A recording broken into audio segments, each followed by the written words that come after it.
Good morning, good afternoon, good evening. We'll try, we'll discuss, we'll see. Maybe something it's good as well to chill, relax. We work on everything. We try to resolve everything. Yeah. This is Film Bastards. My name is Ian. My name's Mark. Hello. And welcome to it's World Cup Day, and I'm just waiting for how much of a shit show it's going to be. I mean, the thing is, it's almost like it's like we're going to get a couple of days of going, this is all right, isn't it? This is all right. It's like, yeah, everyone's predicting that this is going to be an absolute disaster, and this is all right. And then when it kicks off, the American part kicks off. It's like, oh, here's the disaster. Can you imagine if the US and Iran both finish second in their groups and they have to play with each other? I genuinely, I don't see how that can happen, but it can happen. No. It feels like somehow the US will get a bye. Yeah. Yeah. I mean, and like you say, it's like today, opening match is in the fucking Azteca, isn't it, in Mexico, and that's gonna be very cool. And then it just feels like everything's gonna go to shit. And also just even like logistical stuff, like the amount of games that it feels like could be delayed into what could be very, very, very late nights in the UK as well. Yep. Like, you know, yesterday's fucking match in Orlando, that was ridiculous. Kicked off at 10 o'clock.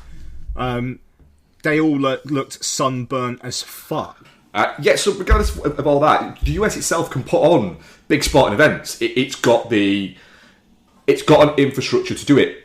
However, it's the perfect storm of I hate using its current buzz phrase, but the US is currently in a mix of just absolutely wringing the shit out of late stage capitalism, and as well, it's football or soccer isn't its primary sport in that country, even though it is the world's primary sport.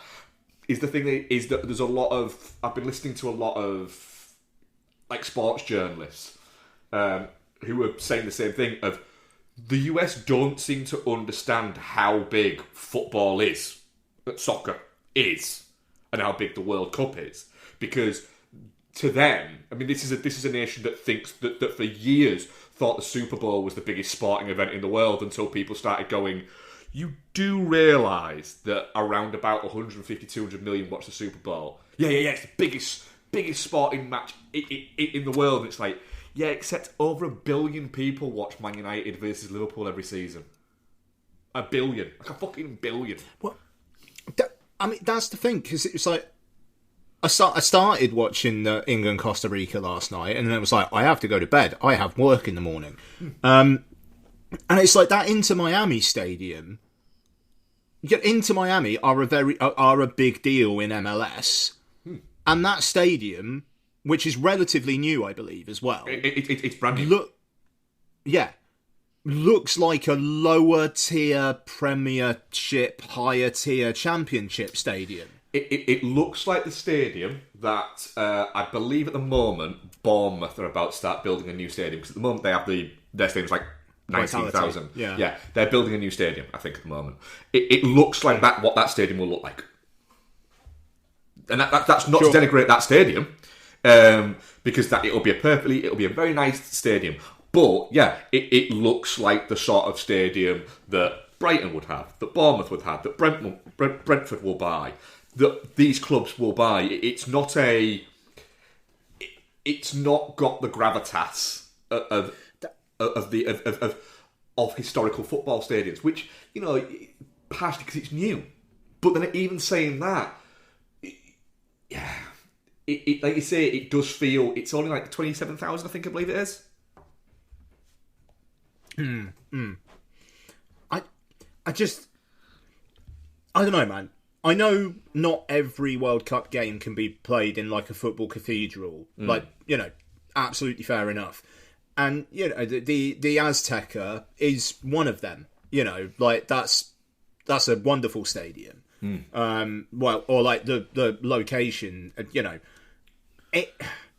the final is being played at the MetLife Stadium. Yeah.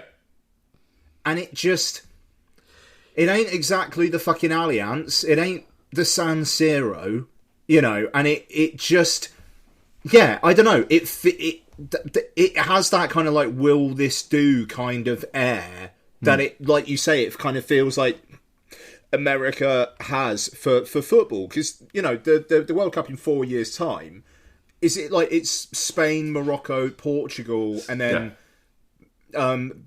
like Paraguay and Uruguay have got a couple of games as well, because it's like it's the 100 years centenary. Yeah. And then the next one's God knows where. I think the next one's fucking Middle East again. Yeah, it's not.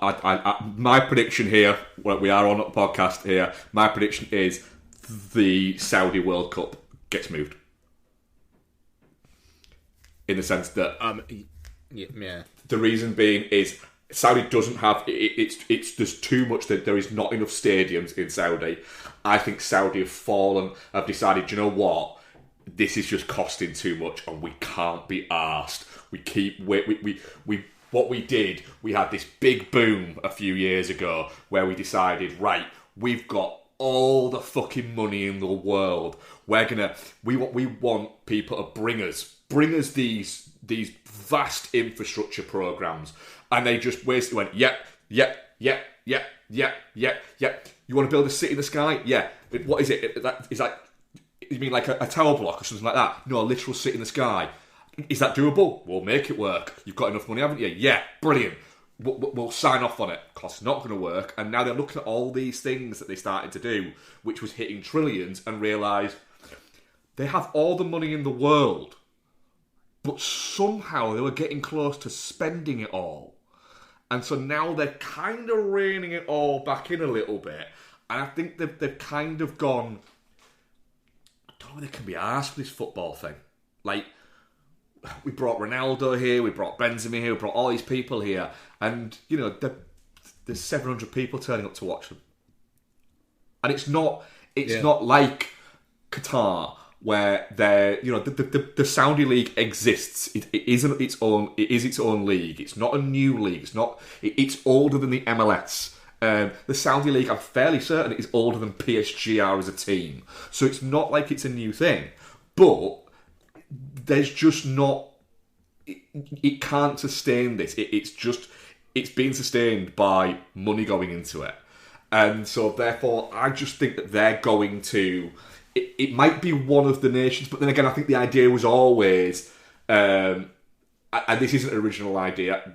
It's an idea that I think a few people have had, and I've heard it on a couple of other things, was...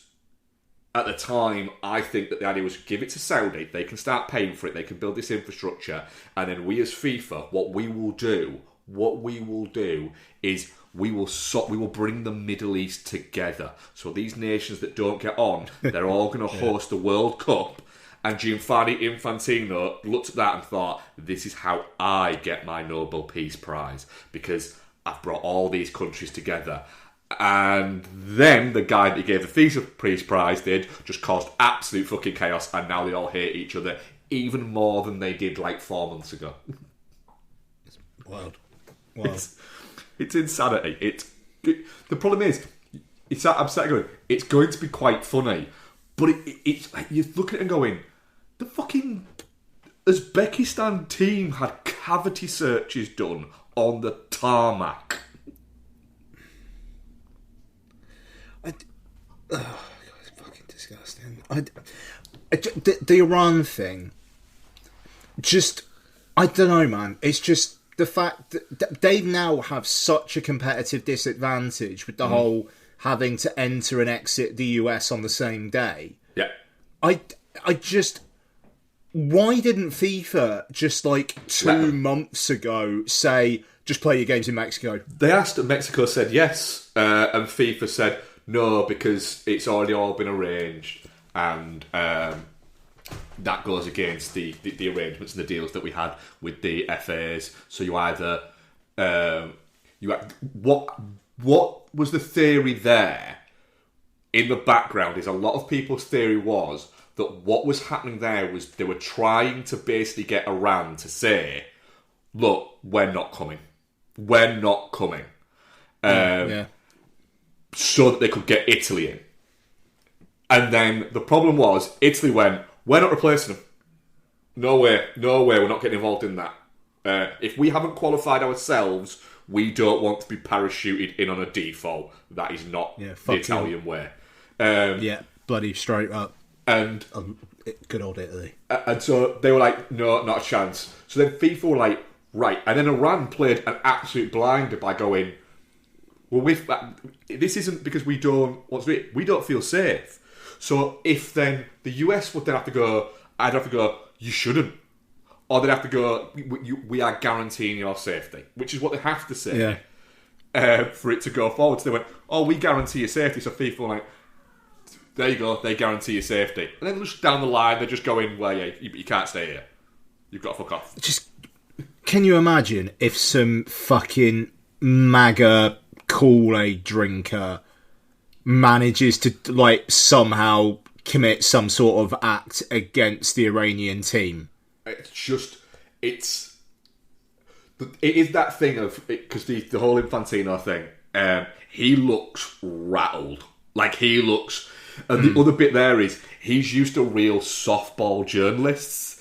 And the weird thing is that nowadays, sports journalists are actually more... They don't give a shit about attacking the political bit. Because a lot of them are that fed up with having to deal with geopolitics in football that they're quite angry about it. So they don't mind attacking it. A lot of, like, the proper actual... holding people to account and actually going, no, you're wrong, or this is wrong, and not having to be somewhere in the fucking middle of it and pretending that you've got to tell both sides because you've got to give both sides the argument. Sports journalists, and especially football journalists, are like, no, this is bullshit. And I think a lot of them are just getting fed up of going, why every single World Cup at the moment is being held somewhere with really sketchy human rights, kind of authoritarianism, massive right-wing issues. You look at it, it's fucking the US, Qatar, Russia, Brazil. I think, you had a brief break with Germany, but then you had South Africa. It's not been a good run. And that's the thing, it's like Russia wasn't actually that controversial at the time. No. Like, it was just like what, like, people were accepting of it because, there was whole Russia and Crimea, but it was kind of just accepted that Russia was just Russia were doing some fucking sports washing, and fucking hell, like the Qatar World Cup, it was basically LGBTQ issues, which don't have a lot to do with the football being played, whereas now in America you've got a fucking one of the best referees in the world not allowed to fucking participate. Yep. Like you say, you've got teams having fucking cavity searches, and you've got a team that aren't allowed in the country for basically any longer than their match. And it's and you've got Trump's announced that he's not going to the first US game either. I mean, that's the thing. The US team he doesn't want to get probably going to underwhelm, and he doesn't want to be associated with losers. I think he's going to lose interest in this World Cup during it. Imagine if he didn't even turn up to the final. I have a feeling that he might not. I've just got a feeling that he might just lose interest in it. I think that somebody has told him that the US could win it. And they're probably not going to. There's a beautiful world in it, though, as well, where one of, like, because, let's face it, Trump has an issue with Europe at the moment because it's not, a lot of it is not kowtowing to him the way that he would like, And let's face it, anybody he endorses seems to fucking lose. And one of like the big things he's got at the moment is he doesn't get on with the Prime Minister of Spain, like at all. Spain could win this. like there's a strong chance that could happen. He doesn't like France. France could win it. Yeah. We should probably move on, but I'm intrigued. Who do you think are going to win? I think it's the closest World Cup for a long time in terms of I don't think there's any absolute... I think you'd say France are the absolute... If you look at that squad, it is insane. But the last time France had an insane squad, they all fell out and didn't do that well. I think there's a possibility that Argentina just take it again just through attrition more than anything else. So that's the thing. In the work pool, I've gone for an Argentina-Spain final. Yeah, I think there's an attritional way that is there. It's my dark horse for the same reason is Holland, Netherlands. I think they're a dark horse, and I think everyone's kind of just focused on. That I also think Germany could actually surprise a few people, which sounds mad that Germany and Holland are going to surprise a few people, but no one's talking about it. Everyone's talking about Argentina. With their recent records. France, England, there's been a few Portugal shouts, which makes no sense because it's a good squad, but they've got a 41-year-old man baby who is insisting on playing there. So it's all going to be it's going to be, football-wise, it's going to be really interesting. Yeah, totally. I'm kind of all over it at the moment.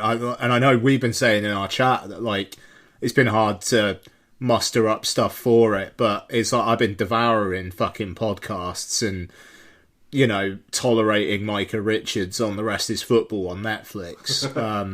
I can't tolerate him. I can't. I wish I could. I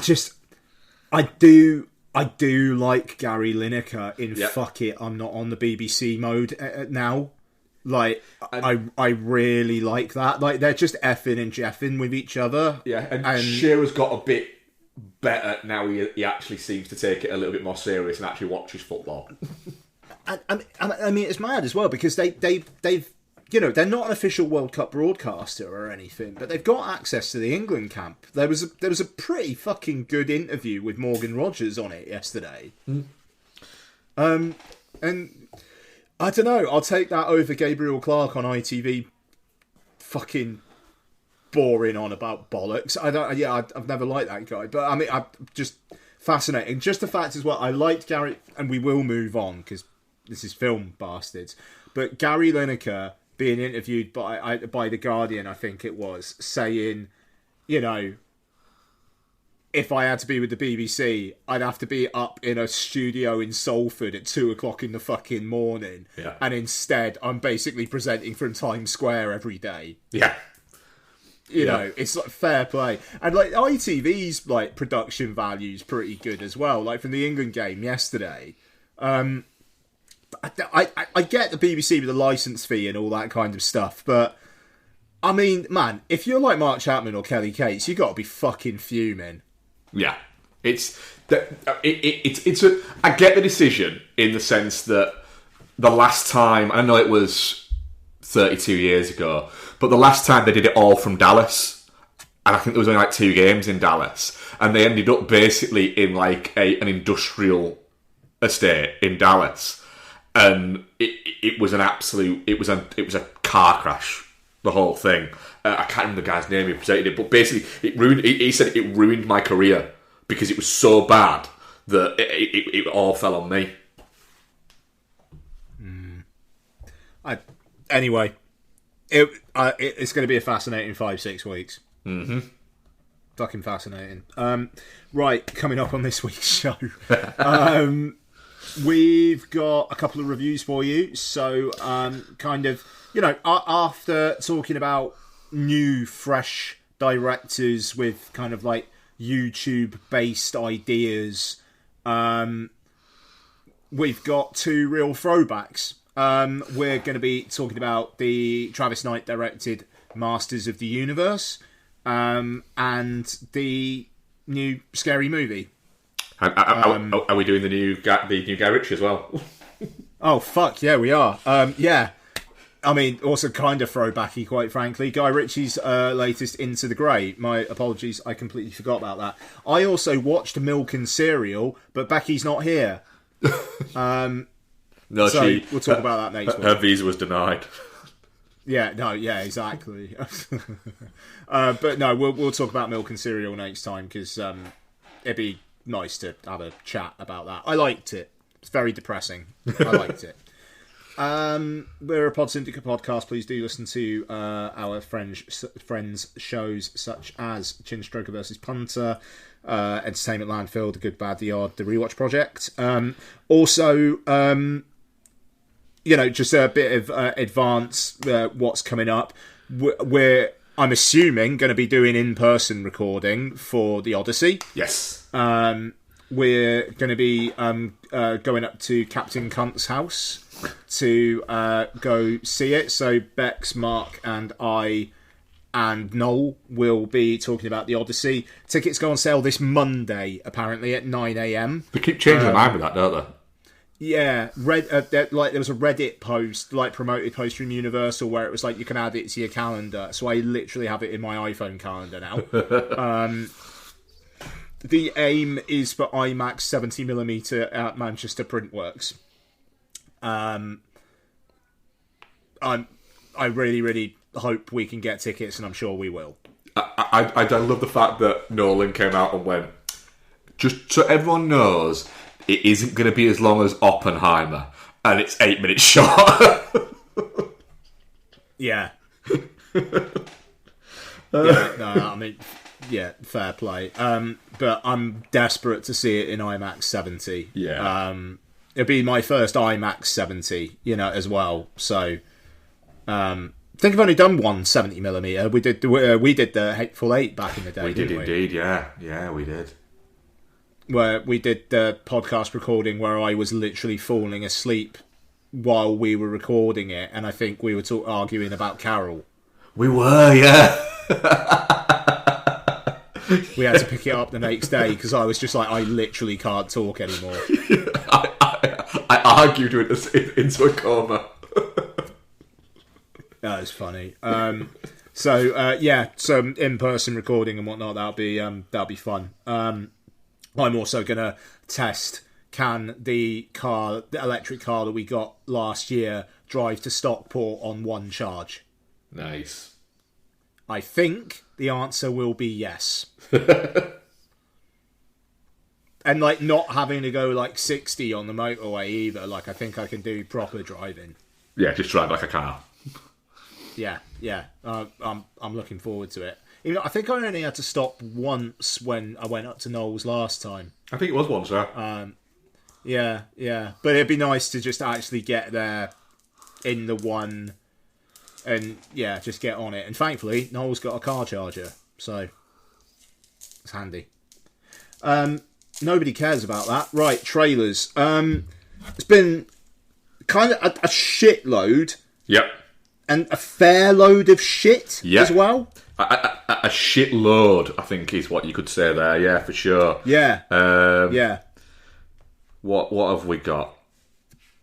What did you... I'll say very quickly. Very first teaser for the next Pixar came out, Gatto. If you haven't seen that, it's quite funny. It's Cats and Godfather music. Fair. It's... Yeah. I enjoyed it. What else we got? You were going to say something before I rudely interrupted. We've got that. We watched that. Is it the something Portal? The Portal of Fear. What is it called? The Kevin Spacey one. Oh, the Portal of Force. Portal of Force. Yeah, that looks like it cost £35 and was recorded on someone's. Looks like it was recorded on Windows XP. Kevin Spacey direct, like, it basically looks like somebody went to the cinema to watch Mortal Kombat 2 a few weeks back and were just like, I'll do one of them, and just paid Kevin Spacey like $10 million of unwashed money to basically turn up for a bit and then claim he directed it. Yeah. As well, if you'd have told me what it was called, I still can't remember. If you'd have told me what it was called and said, by the way, it's directed by Kevin Spacey, I would have then said, is Eric Roberts in it? And then Eric fucking Roberts is in it. I mean, it is funny to see / depressing to see the people who are perfectly happy to work for Kevin Spacey. Is there a possibility that some of them don't know that it's Kevin Spacey? that later on someone went to, and also went, you know that sort of like that location you went to with all those green screens on for like that film. It's like, there's a lot of films that I do. It was last Thursday. I do remember that. Yeah, that's a Kevin Spacey movie. Is it? I didn't see him. I don't know. I mean, God, you'd like to think so with Dolph Lundgren, but who knows? Yeah. There's just dodgy money fucking pouring out of the seams of this bloody thing. Oh yeah, yeah, yeah. Absolutely. Just incredible stuff. It's like the YouTube thing says, yeah. Official trailer of the Static Guards versus Holigards saga. This is directed by Kevin Spacey. Who I think has only directed like 2 other movies. Yeah, because he did the Bobby Darin biopic, didn't he? Didn't he direct that? And he Yeah. starred in it. I'm sure he did it, yeah. And he did... I'm sure he's done another one. Did he do... what am I thinking of? I can't remember what it's called. But he's definitely done at least 2 that I can think of. It's one of those films that I will watch because I'm fascinated. On how did this get made at some point? Yes. Yeah, Albino Alligator, that he directed that. Oh, okay, yeah. I mean, 100%, I will happily torrent the shit out of this. Nobody in this film deserves my money. No, God, no. Like that, yeah. No. Yeah. Apparently had a budget of 10 million. Yeah, I wonder what that's got fucking dodgy, real dodgy money. And when I say torrent, I mean I'll Tubi it.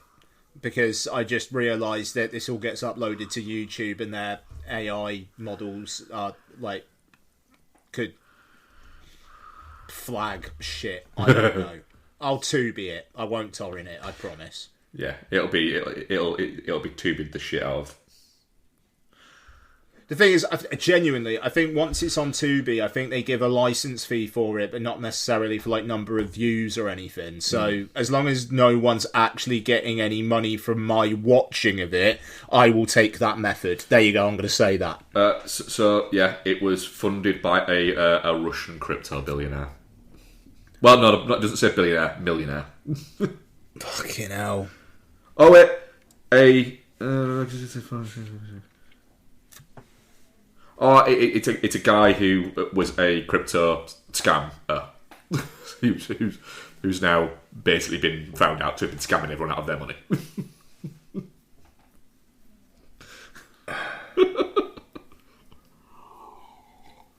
What a world. Yeah. What a world.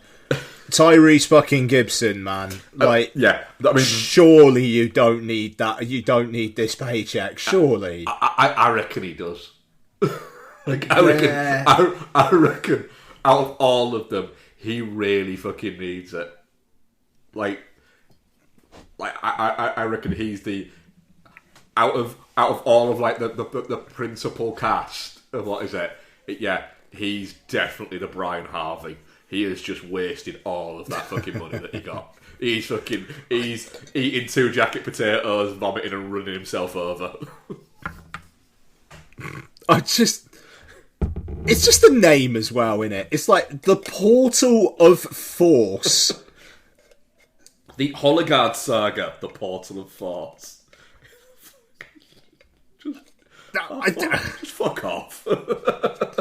I just, you know, if Kevin Spacey starred in it, it would be like, yeah, all right, that makes sense. Just the fact that his name is on it as the director. Yeah, absolute bullshit. It looks like garbage as well. Fucking incredible. No, yeah, I mean, yeah, shot on iPhone, like, generative AI probably did all the effects. I reckon they had the money for AI. I reckon there was loads of people. If it was right. Can we just create another quick email address so we can sign up for our free trial? Yeah, no, absolutely. Just did a lot of Apple accounts and then sign in with Apple on on free Anthropic. Yeah. It's like we're wrapping today, guys. It's a bit early, isn't it? Yeah, we can't generate anything until 9:47 tomorrow morning. Which just reminds me, I tried generating an image of James Cameron as an avatar earlier today, and neither Gemini nor Claude would do it for me because of like copyright reasons. And I'm just like, I've created some fucking mad images on these AI things, as you well know, Mark. Yes. I will point you towards the George Mackay cuck chair. And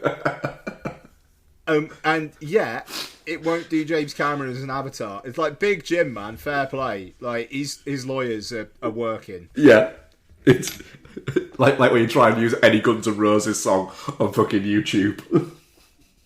Absolutely.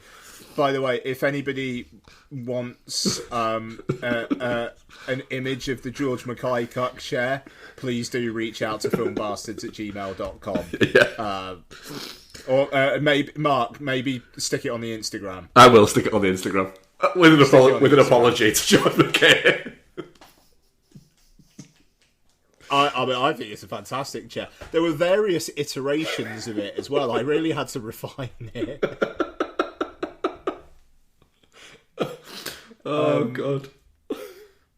Oh, that's good. That's good. Right, whale fall. Right, this looks fucking brilliant. Yeah, what a trailer. Like, isn't that? I want to see what happens next. Yeah, it's like you're looking at it going, oh, he's gonna get dragged out to sea with that whale. Oh wait, no, the whale's swallowing him, and that's what it is. Yep. The idea real time. Of Austin Abrams having a fight with like a fucking octopus inside a whale. Yep. It's brilliant. Yep. That guy's picking interesting shit. He really is. Like he could have. Oh man, I forgot he was the kid in Wolves, that Clooney and Pitt film.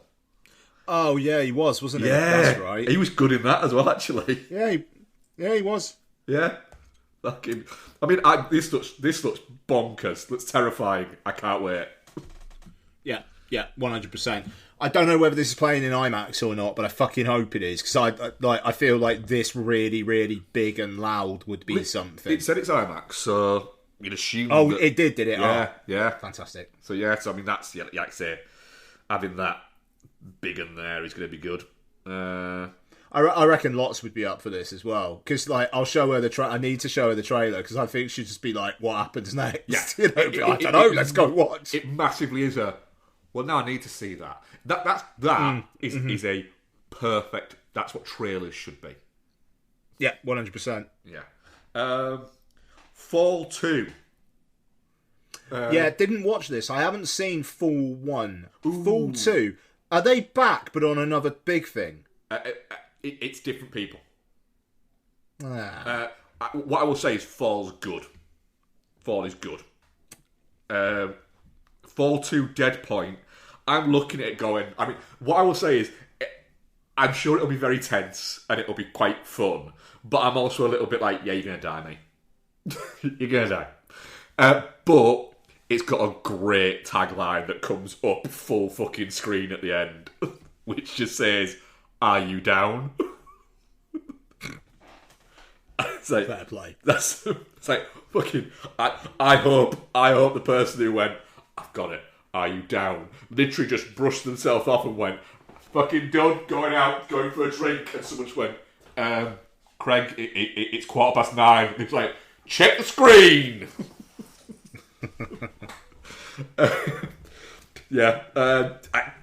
Genuinely, watch Fall. It's a fun, fucking tense movie. I feel like Amazon Prime tells me to watch Fall quite a lot, or maybe Netflix. One of those where you go, I might fucking do what you tell me to do, and then occasionally you'll just go, oh, maybe I am actually. It's a little bit, I don't know, it is a little bit that, to be honest. The Invite. There was a second trailer for this, which was basically, I think, exactly the same as the first trailer. I don't know. It's like there was a new trailer for the Dog Stars as well, and I didn't see that because it's just like, I'm gonna watch them. Leave me alone. Yeah, I mean, I watched the Invite one is the same. It's basically the same trailer. It looks fun, right? Dog Stars. I mean, it's going to be fun watching a Ridley Scott zombie movie. So, or kind of what looks like a zombie movie. It's just that late August release date and the fact it's been delayed already just gives real, this is a fucking stinker vibes. Yeah. I just can't shift myself out of it. My issue, I think, at the moment with Ridley Scott seems to be that he clearly enjoys filmmaking. In that he clearly enjoys working, otherwise he wouldn't do it. He doesn't need to, so he clearly must enjoy the process of it. I think in a different way to somebody like Scorsese does, and not in like a worse way or anything like that. I just think that it's a different thing to him. But he does seem like literally the minute he watches the final cut of it, he just goes, right, done. And that's it. He never thinks about it again. And like, if somebody said, "Oh, so how do you think it'll do?" He's like, "I don't give a shit. I'm making something else now." I'm like, "Oh, all right, cool." Oh, very quickly, have you seen that Danny Boyle said that the Bone Temple 2 will start shooting early next year? Isn't it? Yeah, early next year. Apparently, so that is like confirmed now. Not going ahead. That'll be interesting because Alfie Williams will probably very much look and sound different. Yes, yeah, they're gonna have to build that into it, I think, aren't they? I'm a little bit. Do they do an opening scene that they've already shot and then time jump? I think that's what they're gonna have to do, aren't they? They're gonna have to do something like that because, like you say, somebody aging that's in their mid-30s or their late 40s, early 50s, aging 2 years is nothing. But exactly, a kid who's 13 going to 15, 16, that's not. Yeah, it doesn't work like that.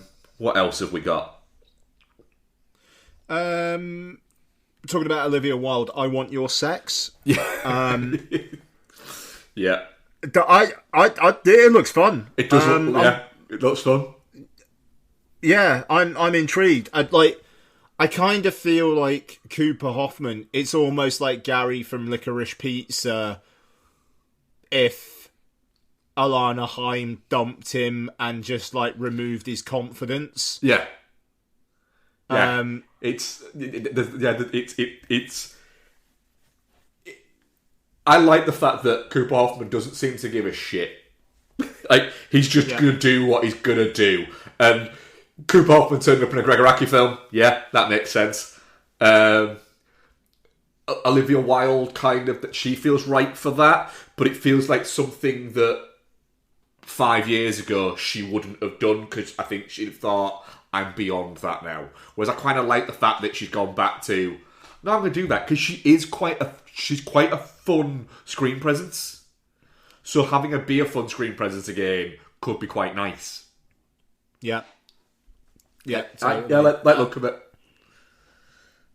What else have we got? I'm saving like a couple of biggies till last.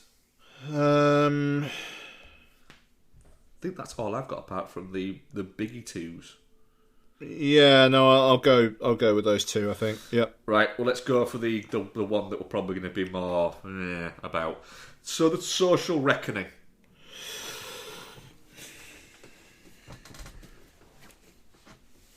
Yeah.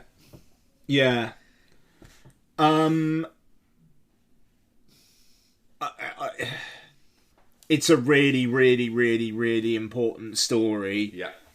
That I get reaching as wide an audience as possible is a very, very good, welcome thing. Mm-hmm.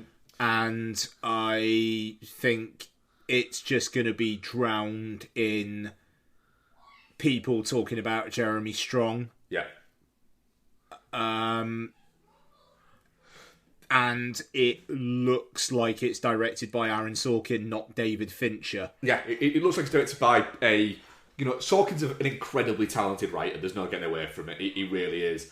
And I don't think he's I think he's a good director.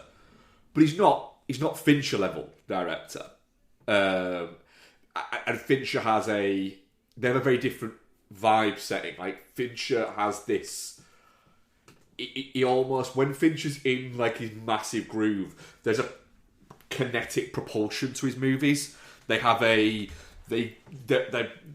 start going and they just never stop moving. There's that constant thing. They're a fucking shark swimming. Once it stops, it'll die kind of vibe. Whereas Sorkin wants to kind of luxuriate in things a little bit more, which is just a different way of making films. But this is palpably directed by a different person. And I think that I can't help but think that Jeremy Strong's gone, I want to play this as close to Zuckerberg as I can, but I think that he thinks that Zuckerberg is a lizard person. Also, have you seen what Frances Haugen looks like in real life? I have not, no. Google her. Is that who Mikey Madison's playing? Yep. Oh,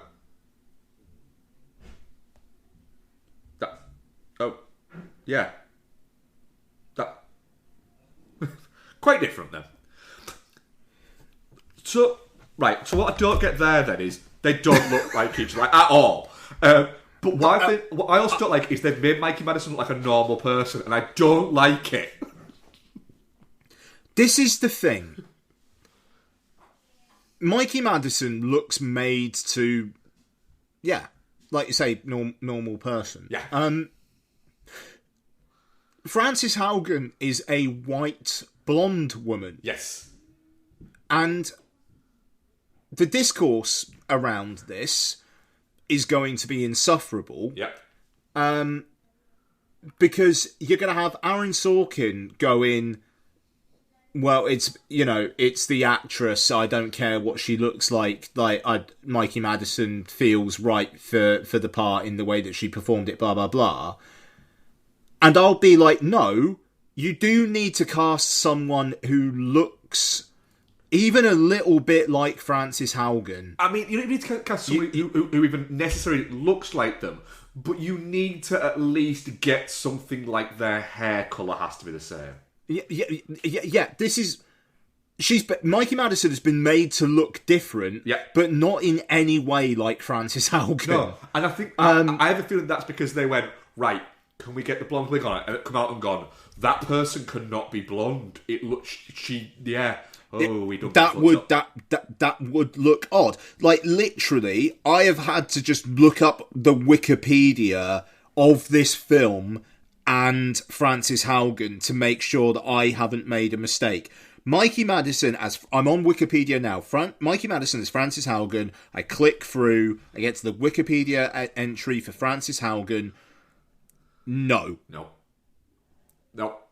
Yeah, that's weird. You need to, like I say, I don't think you ever need to do prosthetics and shit like that. 'Cause I don't like that. I think that takes away from things, and we're going to get that with the Madden film later on this year. But you need to get things like hair colour right. But it's like on the right, you're going to have people going fucking nuts about Mikey Madison's casting because she's not a blonde white woman. Yeah. On the left, you're going to get people going mad at those people. And here I am going, I'm not on the right, but it just feels like basic, if you're making anything based on real life, you need to try and get someone who even 1% looks like the person. Yeah. That's it. It's the thing about it.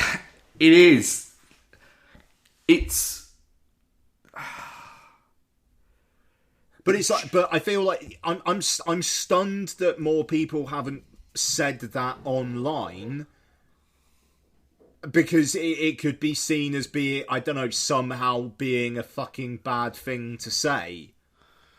But it's just basic filmmaking grammar. Yeah, the person needs to. Jeremy Strong doesn't look like Jesse Eisenberg. They've made him look somewhat kinda like Jesse Eisenberg. He's got the voice down at least. Yeah. Not Jesse Eisenberg. Fucking hell, sorry. Zuckerberg. That's how much I associate Mark Zuckerberg, but you get my point. I mean, Jesse Eisenberg will be fucking loving the fact that somebody else is now Mark Zuckerberg. No, exactly, because everybody associates him with Mark Zuckerberg, despite the fact that he doesn't look anything fucking like Mark Zuckerberg. No, Jeremy Strong looks more like Mark Zuckerberg in this, for sure. Yeah, he referenced it, didn't he, on something, is the fact that he said that it does bother him that when people say Mark Zuckerberg, he's the face that you see, not even Mark Zuckerberg's. No, exactly. Like, the thing about this film, you look at The Social Network, and that was a film that, obviously, when it was made, the world was in a very, very different place. Mm-hmm. And they were able to frame that film as basically Mark Zuckerberg invented Facebook to basically get back at a girl. Yeah. You know, The Social Reckoning, now, we're at a point where that can't happen. Nope. You cannot have Mark Zuckerberg have a character arc where it's, oh, but he did it because of a past relationship. That ain't gonna fly in any way. What is this film going to be other than absolutely preaching to the people who want to hear it and annoying the people who don't want to hear it? And I feel like it is going to be almost pointless. Yeah. This film is not going to change anyone's mind. Because we're not in a world where you can change the mind. Anything. No. About anything. No. And that is what Sorkin's going to want to do. Yeah, but unfortunately the fucking Rubicon of that's been crossed. And it's at the moment where everything is, you cannot change people's minds, because the people who already agree with you, and the people who don't agree with you will never agree with you. It's the world we live in at the moment. And then using the Reznor and Ross score at the end, where they're not even doing the fucking score for this. Yeah, it feels a little bit. So I'm just going to say bye. See you later, Monday. See you Monday. Bye, Bex. Oh, no. Here's a bye. Oh, bye, Ian. Oh, she sounded so sad. She sounds so sad. Yeah. For what is it there? I'm working away for the next few days. I'm just going to text her that because she didn't hear it. Yeah, I'm working away for the next few days, listeners. So Bex has been working nights. So we basically have not seen each other this week, and we don't see each other till Monday now. But then we've got a few days off together, so we're all good. Yeah, it's weird. Like, I didn't pick up on that the first time, but then I watched the trailer again, and went, oh yeah, that feels a little bit. You're reminding us there that it's a sequel, and it's not. It's just a different story about the same person. Yeah. I don't know, man. And it's like Mikey Madison chose this as a follow-up to Honora. Yeah. Like, her people and her think it's going to be a big deal. Jeremy Allen White probably thinks this is going to be a big deal, like Springsteen was supposed to be a big deal.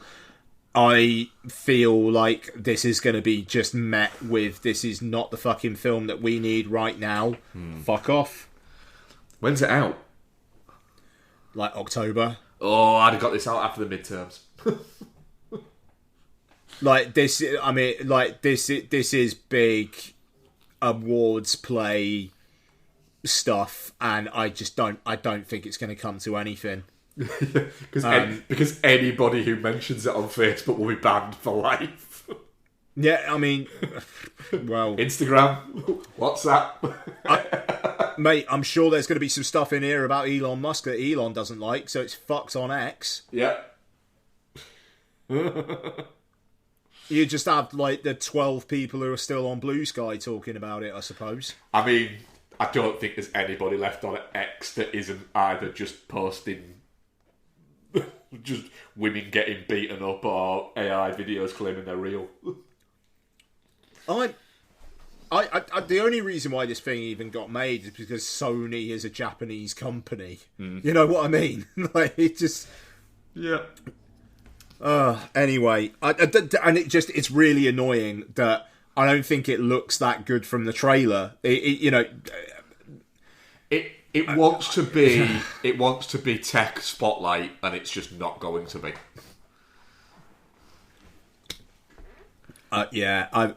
It just reminds me of She Said, like a film that really, like, they made quite quickly after Me Too, and already no one gave a fuck about it. I liked She Said. I found it quite powerful, and no one cared. Yeah. Nothing. These films get watched, but they don't affect the people that you want them to affect. And end up getting forgotten about. Yeah, just rough. Alright. There we are then. Right. I need to G myself up now. Oh God. Which one of these do I G myself up with? That's wait. We've got one more. Oh, fuck! Wow. You're forgetting possible film of the year contender. Right, I mean, alright, come on now. You got a little bit of David Ayer for Mark. You got some Dog for me. Yeah. You got a bit of Brad Pitt for the both of us. Yep. It's just Heart of the Beast, baby. Mate, this looks fucking ace. Just genuinely, I am not even joking when I say that, I'm sorry, Coyote versus Acme, you might have a contender for film of the year. I mean, let's go, man. Yeah. Like, it feels like it's Brad Pitt with a real dog doing some survival shit. Doing survival shit. Yeah. And it's the dog that's got PTSD. That's fucking great. Yep. Absolutely. I don't think... I mean, it's not great that a dog's got PTSD. That's terrible. But it's a great idea, though. I also don't think there's a world in which David Ayer kills the dog. I just don't think he does. He'll kill Brad Pitt before the dog, which I think audiences would also demand. Yeah. So I think he will be like, I'm going to make this movie, but we cannot kill the dog. I think that will have been like his line in the sand of, I think you kind of got to kill the dog. He's like, then we don't make the movie. It looks good. Pitt has a good relationship with Ayer. Ayer can do this shit quite well. He's not dealing with like he's not desperately trying to pretend that he's he's down with the street gangs. It's just, fuck it. It's going to be majoritively Brad Pitt and a dog surviving the wilderness. Yeah, fucking let's go. Yeah, absolutely. It feels very much like a film from this regime of Paramount. You know, it's man doing manly things, but directed by a guy, like you say, can do this stuff, starring a guy that can do this stuff, and you got a dog with metal teeth. Yeah. Yeah. Perfect September film. Perfect summer's over. We're not quite in Oscar bother season yet. How about a couple of hours of this? Yeah. Yeah, it's going to be good. Brilliant. Yeah. Good trailer as well. You know, it is just like, I want to see more of that. Yeah, I think trailers are good when you don't feel like you know the beginning, middle, end of a movie, but you feel like there was a lot in that 2.5 minutes. Yeah, absolutely. Right, Masters of the Universe is directed by Travis Knight and stars Nicholas Galitzine, Camila Mendes, and Idris Elba. Sir Idris Elba, I should say. Yeah. You know, fair play. So, a young man on Earth discovers a fabulous secret legacy as the prince of an alien planet and must recover a magic sword and return home to protect his kingdom. That's what IMDb says. I mean, it's not a secret legacy. He knew all about it. Yeah, he did. That's actually a really shit summary. Look, it's fucking He-Man. Mark, Masters of the Universe, thoughts?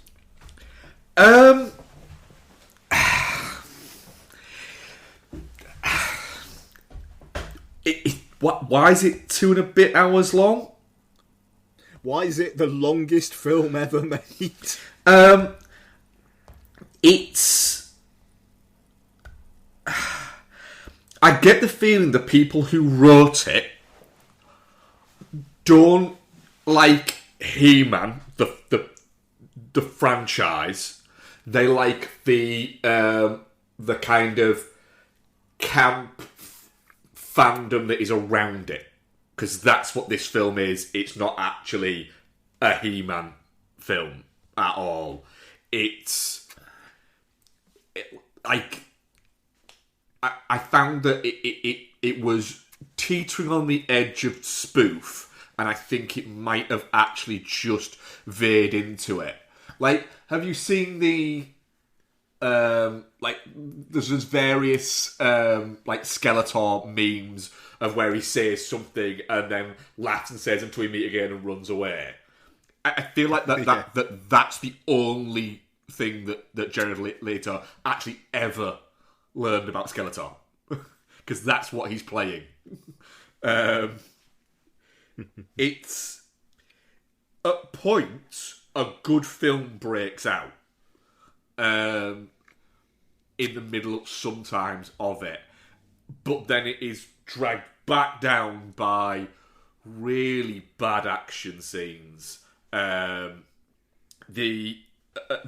absolute fucking blue balls of going, Alison Brie's playing Evil Lynn, and then she turns up and you go, oh, I was hoping for more.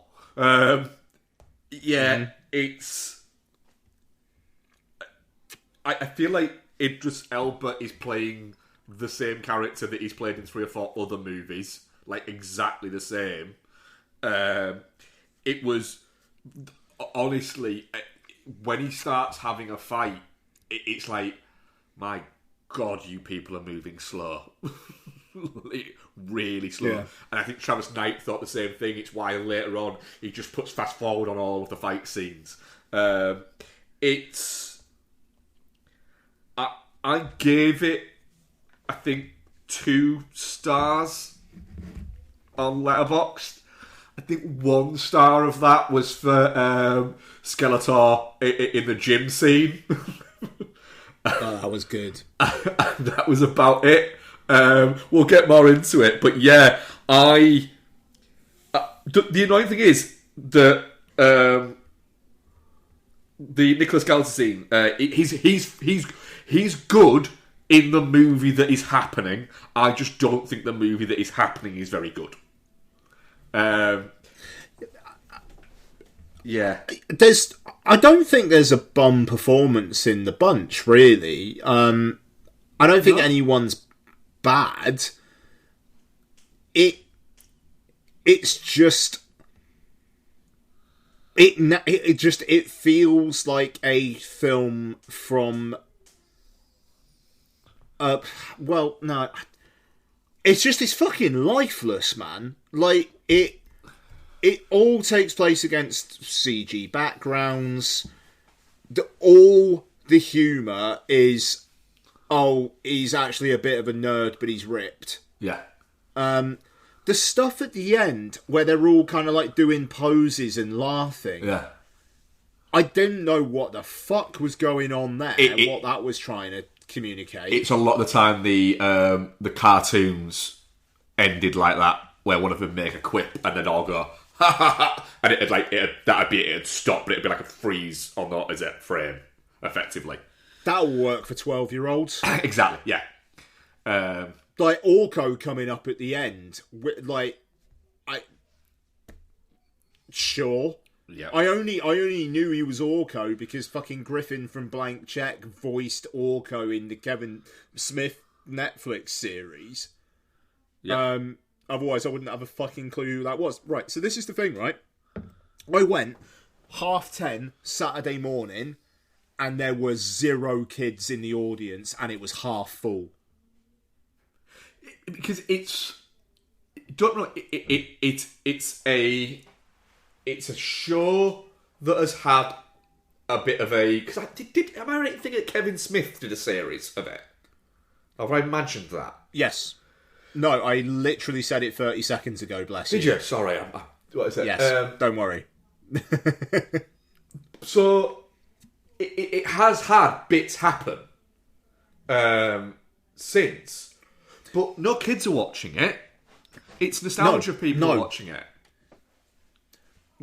The thing, this summer, I think, is going to be a big learn for Hollywood, hopefully in the right ways, of stop making films for 40-year-olds. Yeah.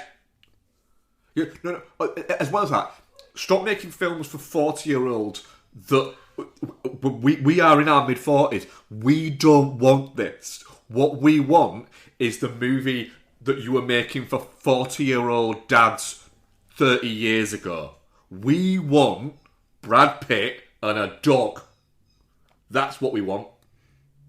We don't want He-Man. This film, I assume they thought would appeal to kids. Yeah. Like there was an ad for like the new toys before it as well in my screening. So like, I mean, Jesus fucking Christ, they made a new toy line for this. And also calling it Masters of the Universe. No, some kids may have a knowledge of who He-Man is. Maybe. Yeah. They certainly won't know what Masters of the Universe is. Nope. So this is the thing. You've just got this film that is made basically for a very, very specific audience. But then I'm a guy in his early 40s, and I didn't have that great a time with it. It is the most glacially paced blockbuster I have seen in a good long while. Yeah. Like the amount of time it even takes him to get to the planet is brutal. He's narrating the prologue, and then it turns out he's talking to a date about it. Yeah. Is just actively insane. Yeah, it's like so he still believes this and just announces it to people, but he's got like a job and like a car and like a place to live. How does he live? Yeah, how does he live? How does he live? How's he got there? Like what you can't just drop us in with him being in his late 20s.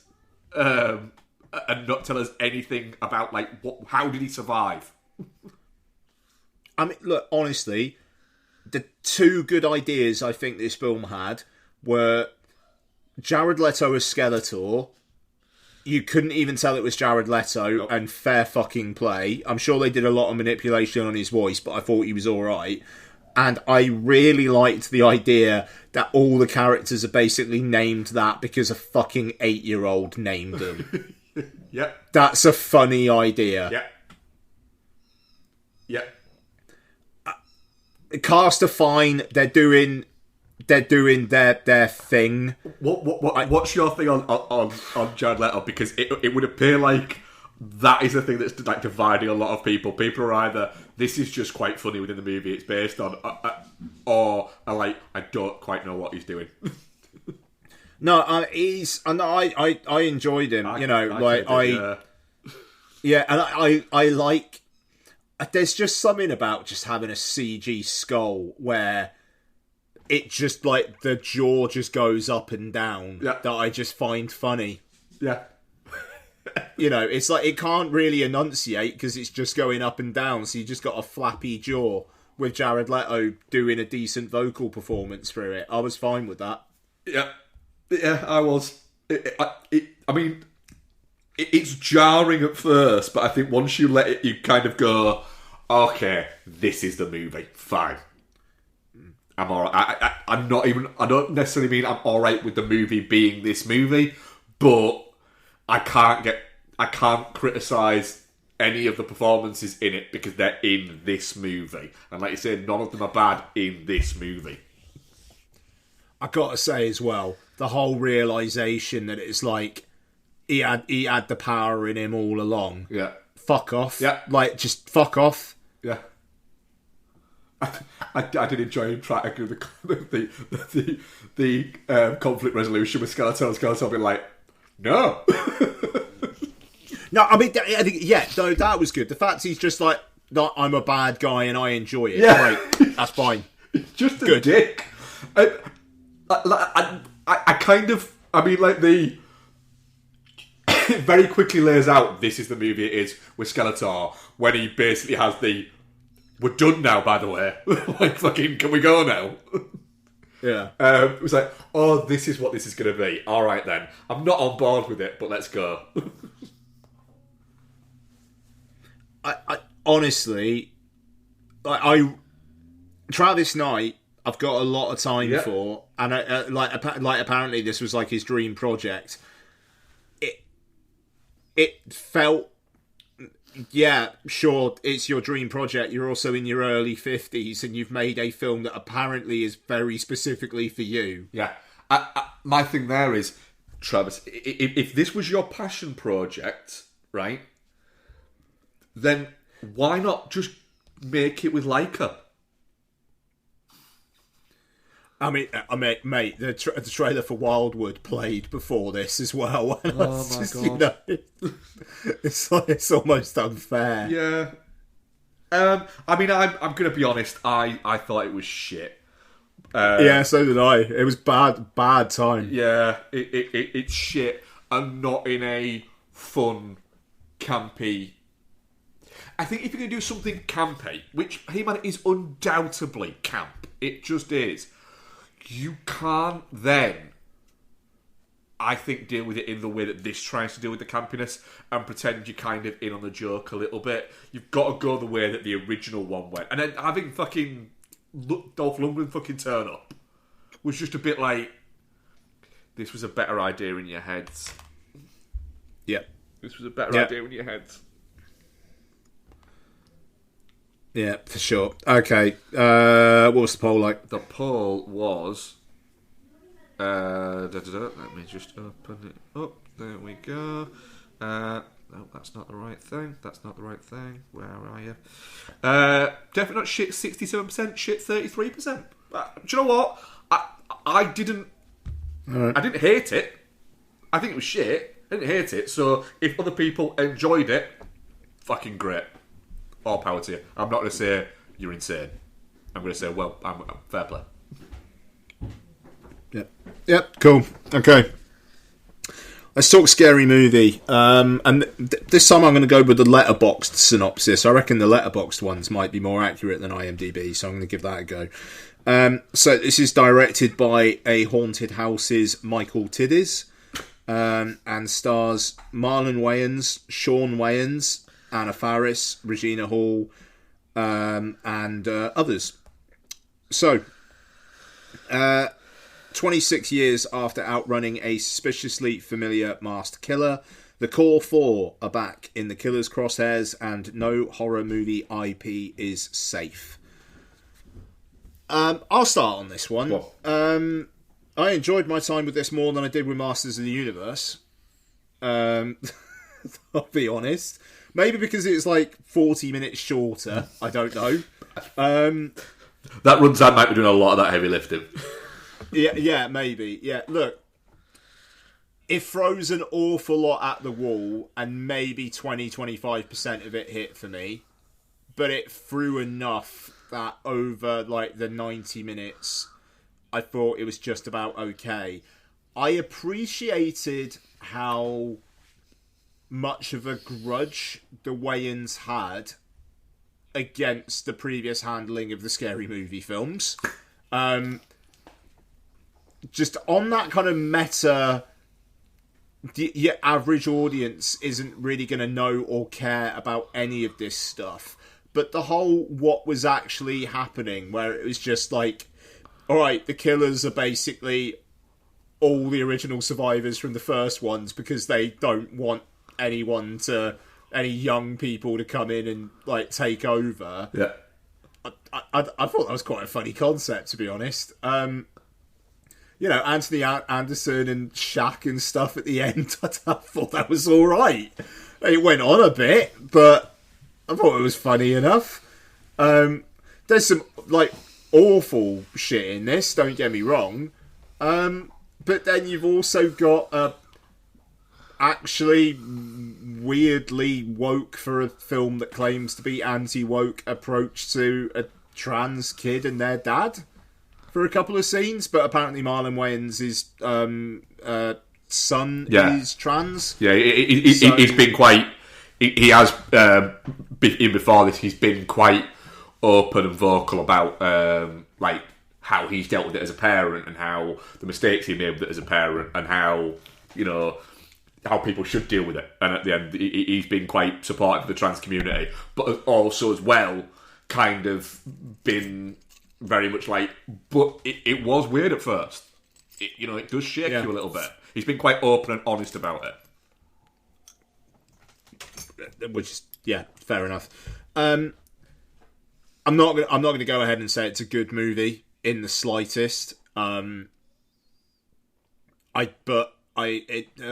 girl who played Anna Faris's daughter that wasn't Tuesday, the drug-addled one, I thought she was pretty good. Spoiler alert, I'm touching cloth. I'm not going to say it's shit.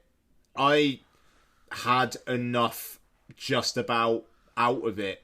There's plenty of stuff in here that doesn't work.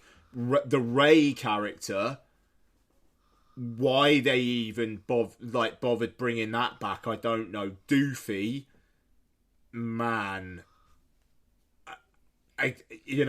there's just there is some really, really retrograde shit in this. But then again, I say about Ray, I did enjoy the Get Out bit where the one guy's like running along and he's just fucking chasing him. I didn't hate it. Mark, your thoughts? I've seen your rating. I know what you thought of it. The thing is, because Bex asked, because I saw this today, and Bex asked when I got back, she's like, because she didn't know I went to see it either until afterwards, and she's like, really? I was like, yeah, I did go and see it. She's like, what's it like? Is it as fucking just mean as it looks? I actually don't think it is that mean-spirited. It's not. It's not. That took me by surprise. I don't think it is mean-spirited. I also don't think it's funny at any point. I laughed at one point and I chuckled at one point, but I actually can't remember those points now. There was a bit where I actually went, that was funny. but now I can't remember what it was. I tell you what, I enjoyed the Final Destination theme parks. Everyone dies, like that just being the fucking slogan for the theme park. I don't know. I thought that was all right. I liked I enjoyed the Ghostface stabbing Tanya Taylor in the abs and going, "Bitch, my abs have got abs." Was funny. I mean, just like Tiana Taylor doing this. Yeah. I mean, like, she was up for an Oscar 3 months ago. Yeah. Yeah. It's weird. I agree. The girl who plays Sarah, the eldest daughter, is fun. I'm guessing that she does some kind of comedy sketch show. That's the thing. Is the whole thing is just it's a collection of comedy sketches thrown together. But I just didn't think many of them were that funny, really. It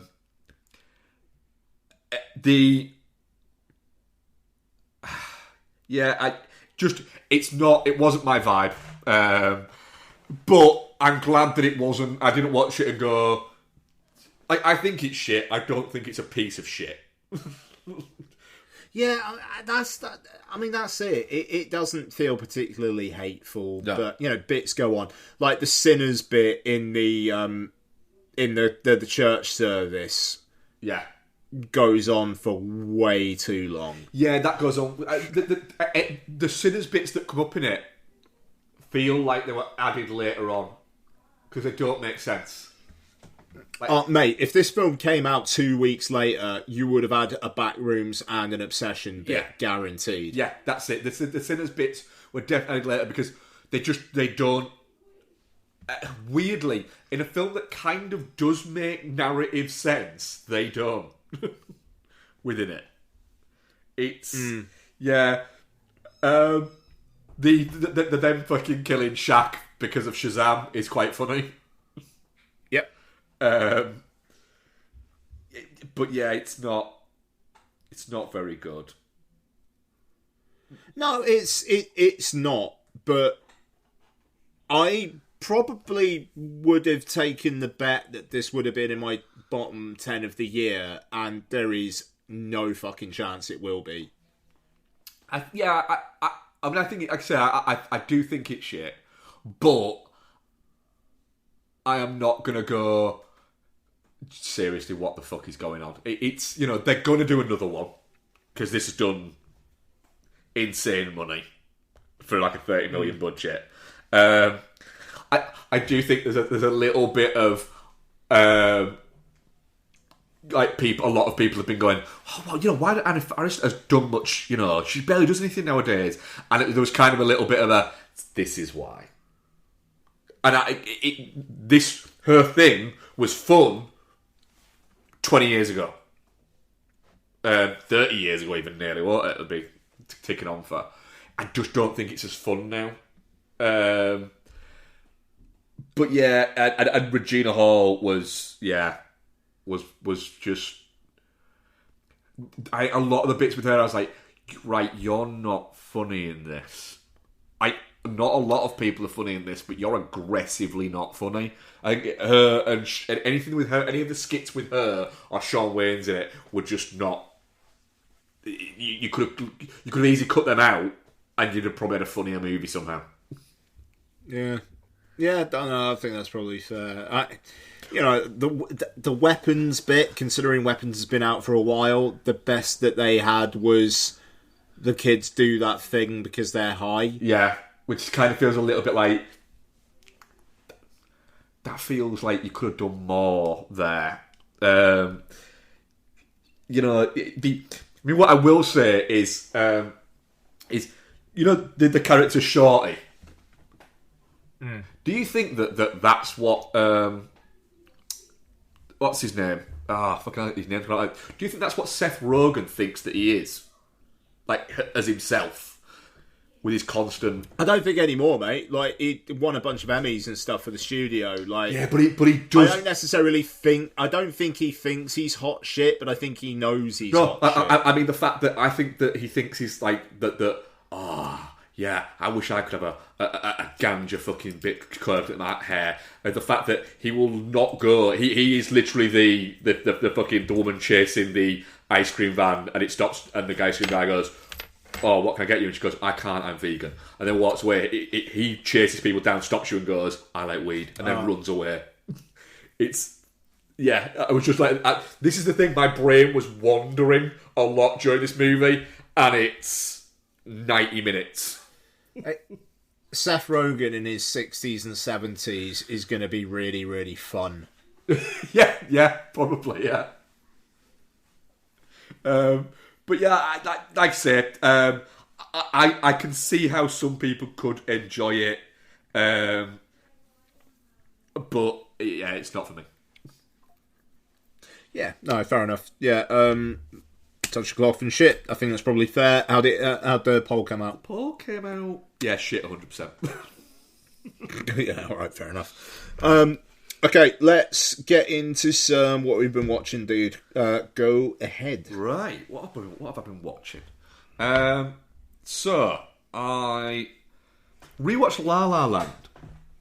I think it's because I saw a clip somewhere of like the the dance scene that's on the poster and everything, and then I enjoyed the clip and watched it like that. And the next day I was sitting down to have lunch on my day off and put on Netflix, I think it was, and it was the first thing that came up, and I was like, do you know what? Fuck it, yeah, I'm watching La La. That was my breakfast actually, wanting my lunch.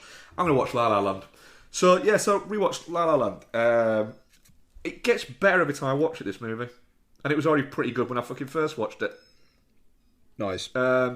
It's just a real delight to watch. And I like the fact that it doesn't. I like the fact that you can tell that this is a $30 million musical. There's an unpolishedness to it all. It's all very well done, but it's not like, you can tell that it's shot, on locations, or when there's not a location possible. It's not just all car park in Georgia. There's a real kind of texture to that, and you've got great lead performances in it. It's just, I was watching it going, yeah, we need another Damien Chazelle movie. And I know that he's got the one with the prison movie with Daniel Craig and Cillian Murphy coming next year. But I feel like there's a little bit maybe the guy's been done dirty a little bit by the fact that he had First Man and Babylon just didn't. I think are both great movies, but they didn't land in the right way. But I have a feeling that he's going to be one of those filmmakers where in 20 years' time, people are going to start going back and going, oh no, I was one of the few people that really liked Babylon when it first came out. And there's going to be a lot of us that did like it going, I don't think you were. And the same thing will happen with First Man. Yeah, the Giselle reappraisal is going to be an interesting one, man. I've seen Babylon 3 or 4 times now, and I like. It's just that first half is so fucking good. I am very much, and then the rest of the film happens. I am very much a Babylon apologist, but I will accept that it is not perfect. But it is one of those where I know this isn't perfect. I just don't care. It's my thing with Babylon. Everything up until that scene where they're trying to get the sound take. Oh, God, everything up to the end of that is S tier all timer stuff. Yeah, and then it does peer. I still maintain that movie has a bit towards the end when it's all gone wrong, and it has the film almost has a weird flashback to the party scene where you've got Margot Robbie leading them along in like a walkway and it walks along the screen. That is where it should end, and then it doesn't. It has that coda at the end, and it's like, nah. And I have a feeling that Chazelle, if you speak to him in 10 years' time, will agree with us. That's interesting. Like, yeah, because her walking off into the dark. Yep. Directed by Damien Chazelle. Well, yeah, you could, that could work. You could have had her walk off at the dark and him looking round, and then it going. And then that's when that bit happens, where you have a flashback to the party scene, but it's in slow mo, and it's her leading a march. Across, and that's what it is. And then it cuts to him going back there. Like, no, you could have got it there, and you would have had a little bit of a. Do you know what? Some of the messiness that happened in the past hour is forgiven. I think that just that last quarter of an hour is just too much. The whole Tobey Maguire bit, man, it's that. like, all right, but it feels it's from a different film. Like I've made my peace with the Brad Pitt bit, like like his arc, like, you know, I remember being very sniffy about, you know, that whole scene, and it's the long shot, and he goes up to his room and shoots himself, and just a bit like, I knew that was going to happen. Yeah. But that was the point. I think everybody knew it was going to happen. That's what his arc was, and I think that's absolutely fair enough. But that Maguire stuff, man, it just, yeah, all right. This is, what is the point of this? I don't know. Maybe I need to watch Babylon like in the next couple of weeks or something, and we just like reassess it. Yeah, I can easily watch that film again. Another film that I can easily watch again was me and Bex watched the Exorcist 3 the other night. Still haven't got all the 4K, but Bex was like, "We're watching the Exorcist 3," and I was like, "All right." Which cut did you watch? We watched the whatever cut was on Apple TV. Oh, okay. The theatrical cut, yeah. So it's got the bit where there's the exorcism, and then there's like an extra like flashy exorcism in the theatrical cut. Yeah, that's the one. Yeah, it was the director's cut. Because I was going to say, the director's cut's not even available on 4K. The 4K has only got the theatrical cut in 4K. Yeah. So, no, fine. It's a great film until it's not at the end. Yeah. It is. It's fantastic. And George C. Scott is incredible. You've got the greatest jump scare of all time within it. And you've got him doing the carp story. It's just fucking wonderful. It's just fucking brilliant. It's an incredibly watchable movie. That we watched it. We actually watched it. We double billed it with the next movie I'll speak about. Where we watched the movie I'll speak about in a second first, and then we watched this afterwards. We didn't start watching it till about. We were off on the Sunday. And so we started watching we're off all last weekend actually, sorry. And we started watching it late, but we planned to watch it late because we were like, it'll be a good kind of mildly sleepy film with some snacks. But before that, with dinner, we watched Sky Captain and the World of Tomorrow. Okay, hell. Yeah. Right. There's a few bits with this. So, this movie is 22 years old, but obviously was going for a classic Hollywood kind of aesthetic. But what if we could do that with, at the time, modern technology? So, basically, it's all green screen and matte paintings. And, you know, you've got Jude Law is perfect for this role. Everybody's perfect for their role in this, with the exception of Angelina Jolie, who is fucking terrible in this movie. It's Sky Captain of the World of Tomorrow. I'm gonna say it. Looks like absolute shit. Like, it is a horrible looking movie. Story wise, kind of a banger. Okay. I had a fucking great time rewatching this. It's very silly, but it knows it's silly, but it's not taking the piss out of how silly it is. It's going, this is silly, you know it's silly, I know it's silly, there's a bit of wink wink, but we don't think we're better than it, because we're doing it. It's got a good story to it, the action is great, Jude Law feels perfect for it, it's Gwyneth Paltrow before she's always been a little bit Gwyneth Paltrow, but it's not the Gwyneth Paltrow now where you have crawled so far up yourself that it's kind of, you can't find a way out at any point now. But yeah, it's story-wise, if you can get away from the fact that, honestly, it looks fucking horrible. We watched a 4K of it. Oh, wow. Yeah. Like somebody has just fucking smeared Vaseline directly into your eyes, and every time it starts to dry out, they do it a little bit more. But story-wise, it was a banger. I had a great fucking time. Yeah. Nice.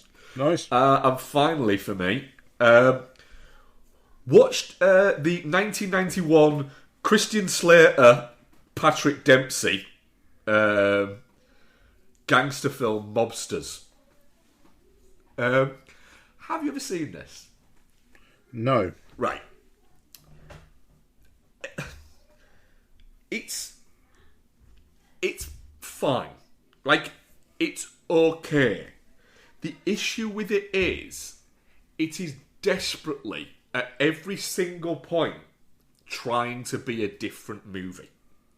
So, the opening bit of it is achingly and desperately trying to be Once Upon a Time in America. And it's barely even hiding that. You've even got that shot of the street where you can see the bridge in the background. It's got a shot of that. And so story-wise, it is trying to do Once Upon a Time in America. It has some shots that are directly just ripped off from Goodfellas, which was only a year old at this point. So the wedding scene in Goodfellas where you've got it from her perspective, but you're literally seeing it as the camera is her, and it's wandering around and everyone's saying that. There's a scene that is basically that within this. Okay. The all balanced around. You've then got bits of Godfather. You've then got bits of Godfather Part 2. You then go back to it being Once Upon a Time in America. Then it tries to, at some point, be The Untouchables. Then it tries to be 30s style gangster movies. So you've got a little bit of White Heat in there and a little bit of Scarface, the original Scarface, within there. The problem is, within all of this, there's actually quite a good gangster film. There's actually quite a good kind of mid-20s Depression era gangster movie within it. But it's constantly the director Michael Blenterkoff, who I don't think has ever done anything else. He's desperately trying to do different movies that it just never quite works out there. I mean, you've got Michael Gambon plays the head of one of the families, and he's doing a terrible Italian American accent, and his henchman is played by Robert Zarr, which is just fucking weird. Yeah, it's a fun movie. It's watchable, but you are watching it going, if you stop trying to be all these other movies, you're actually quite a good, quite fun movie in of yourself. But it can't not try and be all of these other better movies. Okay. Real weird one. Yeah, can't say I think I'm going to get to it, if I'm honest. The thing is, you'd be better served for watching one of those movies. Okay. I just watched it because I was like... I remember watching it years and years ago, and I was curious to give it a rewatch and thought, yeah, do you know what? I can give this a go. Okay. What have you been watching, bud? Yeah, I've got a few. Just very quickly, rewatched The Empire Strikes Back. I only watched it a few weeks back, but I watched it with lots, and it's The Empire Strikes Back. It's great. Pardon me. Continuing on the Hunger Games, watched Catching Fire. I think they managed to save a bit of money to use on the production value on the lighting on this film. Literally, Don said at one point, you can barely see anything in this, and this was with like HDR as well. So God knows what it's like without HDR. Yeah, I mean, these films generally kind of feel like they're more telling of a potential future than they were when they were originally released. Yeah, they do. They do feel more prescient. Yeah. But I mean, it's like there were a lot of YA things back at this time, and it's like Jennifer Lawrence is. She makes these films still stand the test of time because she's just fucking good in them. Like, she's a really, really good actress, but then she's also athletic, and you can kind of believe that she does the shit that she does in this. But I actually think the kind of like the Gail Peter, whatever her name is, I can't remember her name, which is awful. Fuck. Katniss. Jesus Christ, of course. I think that triangle's actually pretty good in this. It's certainly better than Bella, Edward, and Jacob in Twilight. I think they do that well.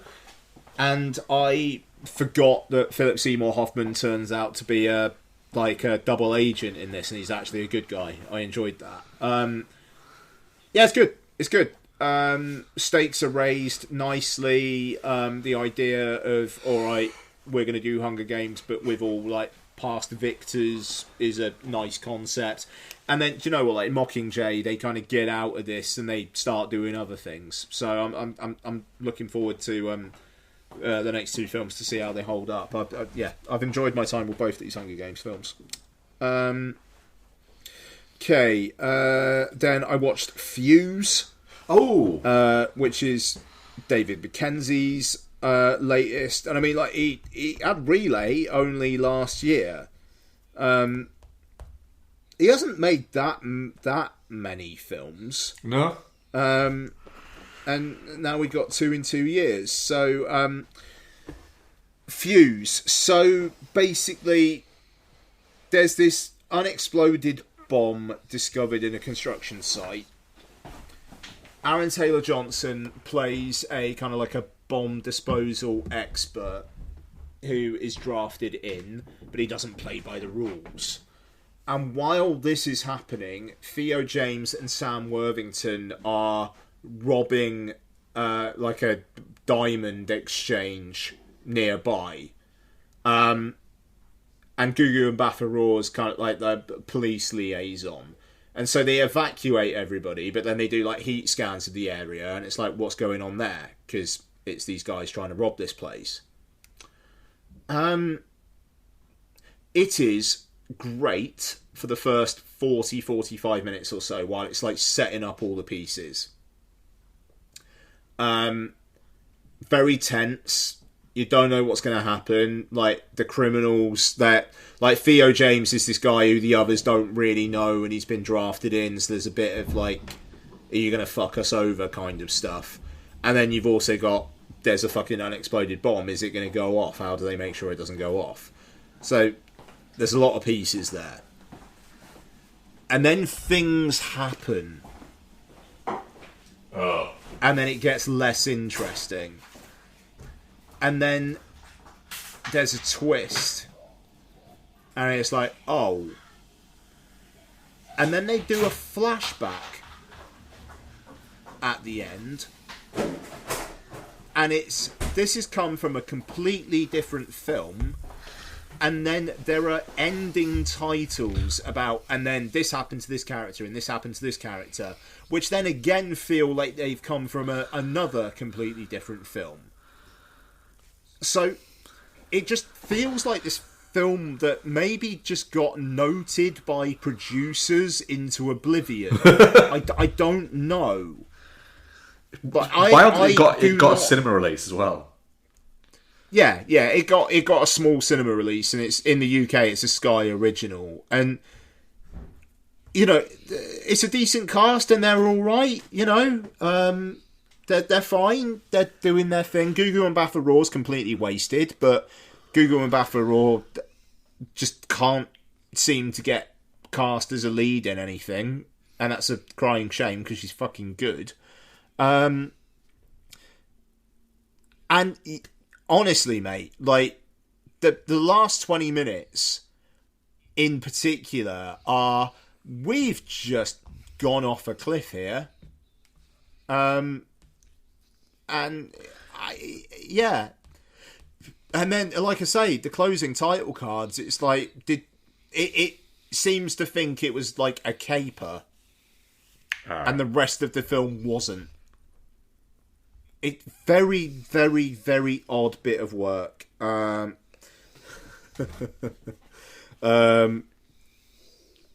2 ticks. Just got a message, Lottie.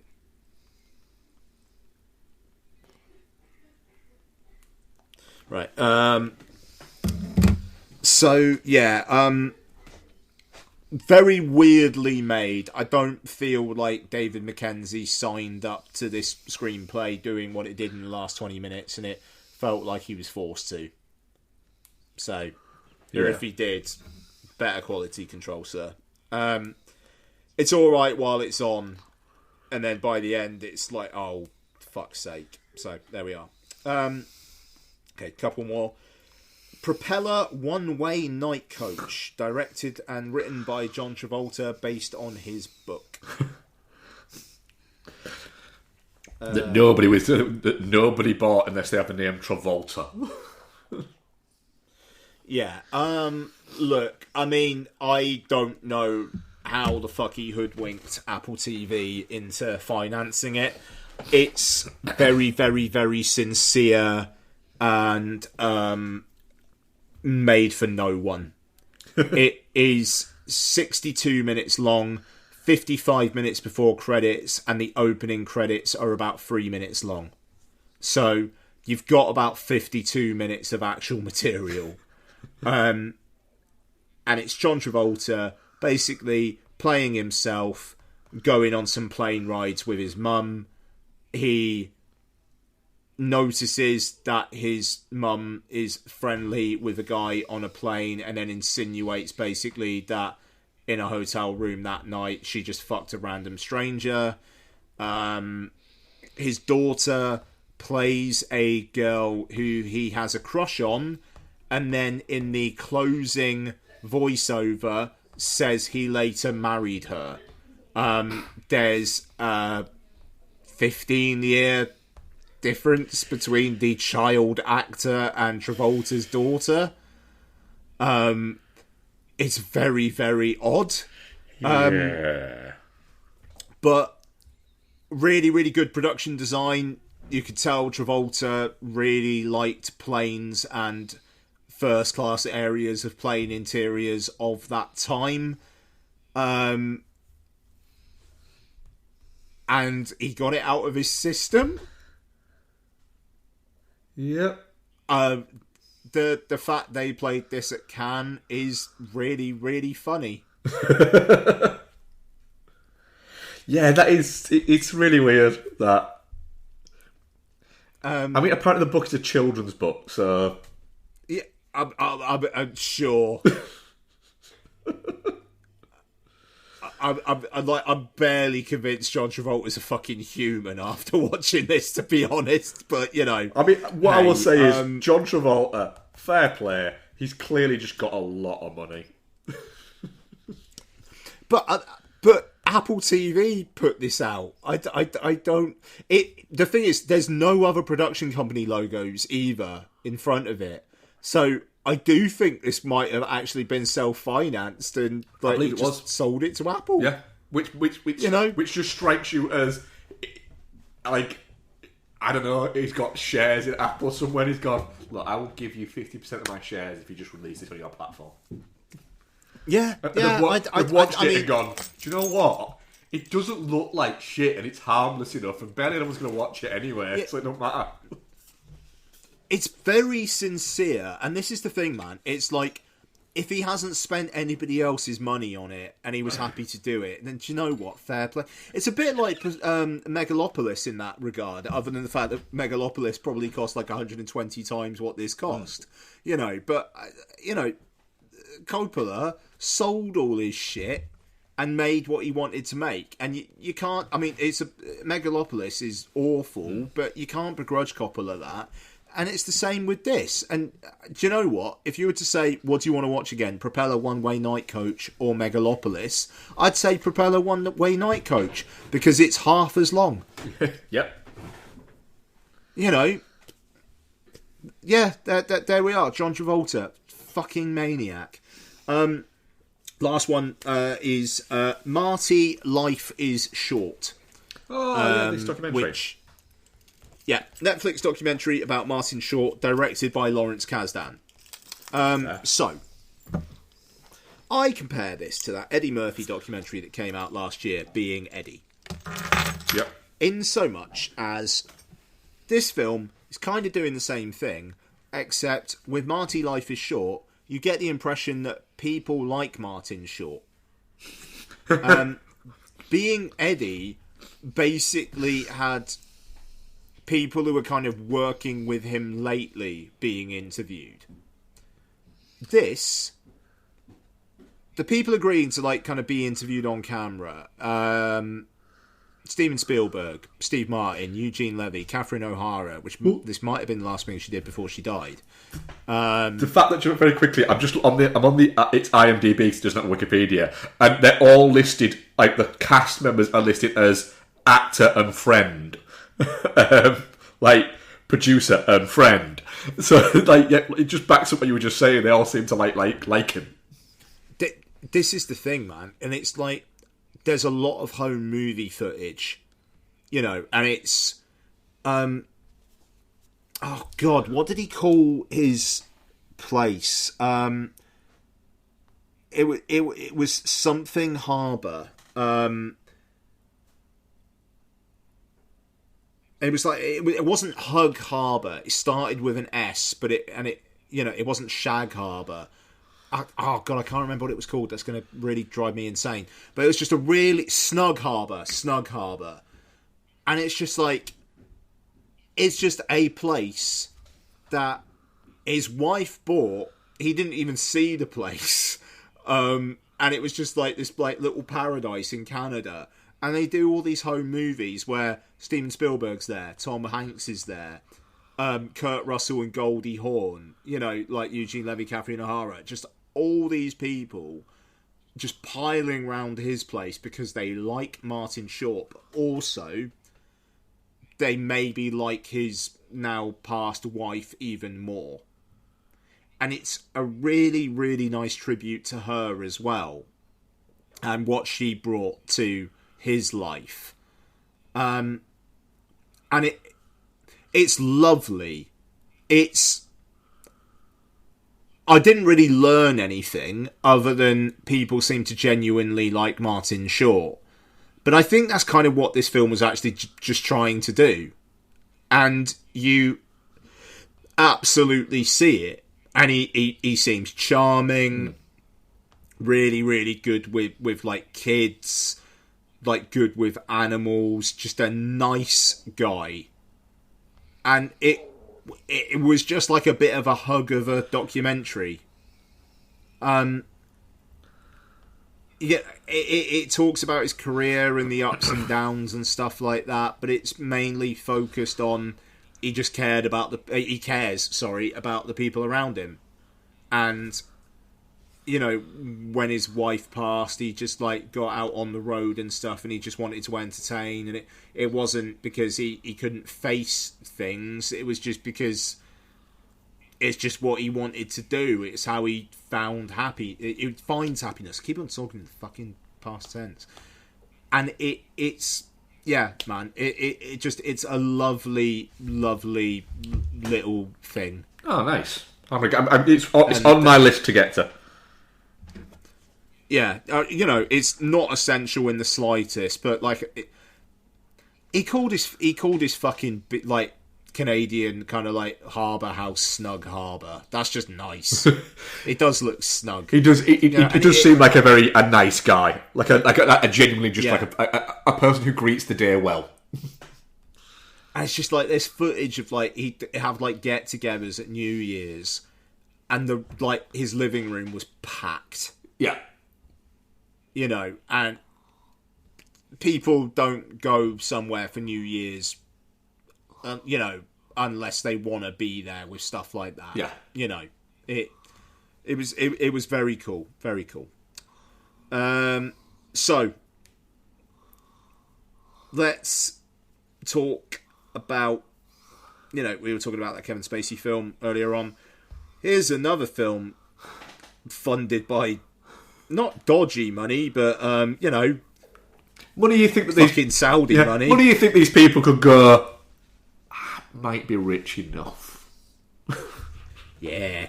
Right, In the Grey, directed by Guy Ritchie, starring who we once did a marathon of, starring Henry Cavill. Yeah, I think we've covered every Guy Ritchie movie on this podcast. I think we have too.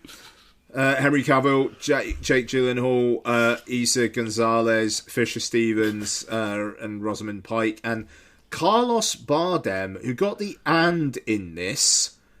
That's interesting. Like, he's Javier's brother. Yep.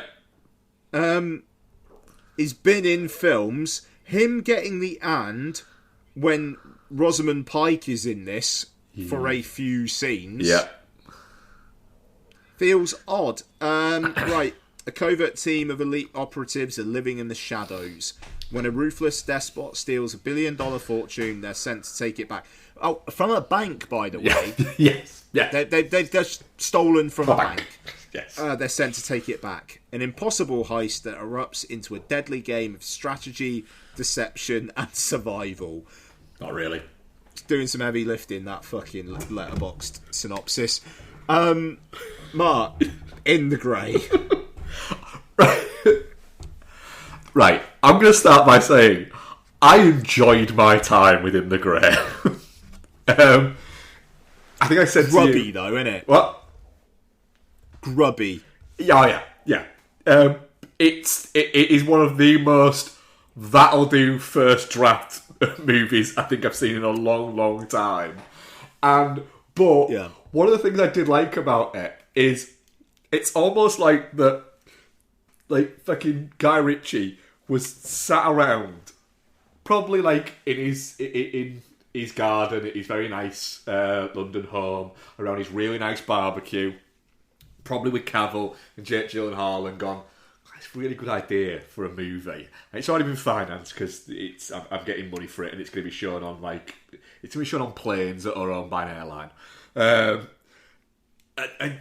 But what it is, right, is, and he's explained the story, and they've gone, that sounds quite good. It's like, yeah, do you know what the main bit of that the most focus we're going to put on? We're really going to focus on what? Like the big action set piece at the end. No. You know when you know, in films where they go through the process of this is what we're going to do, and they do all the setup. Yeah, we're going to do that, but we're going to show you how much they have to practice that to get it right.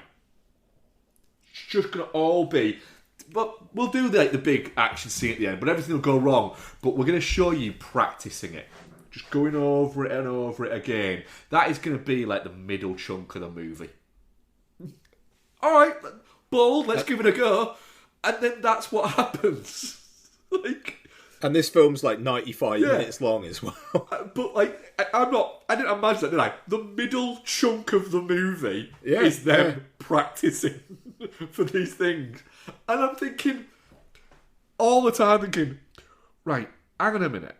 Right, hang on a minute. So, why have you picked that spot in the middle then, if it's the hardest spot to get out of? There's somewhere else you can go. There must be. There must be somewhere else. Why would you pick somewhere where you go, right, we've got if something happens at the hotel that he lives at, we've got to get back here. Alright, cool. And then when we get back here, it's fucking hell. We've got 3 exits we can go to, and they're all really difficult to get to. Right. It just feels like it'd be easier if we went to like one of those ones that's close to the hotel rather than coming back here to then go back to one of these places. I'm not imagining that, am I? No, we have to go back here first. Why? We just do, all right? We just do. But why? Have you seen Jake Gyllenhaal's coat? That's a fucking nice coat. Shit, what was my question? And that seems to be what it is. I did like the fact that Jake Gyllenhaal and Henry Cavill are a couple in this. That was quite fun.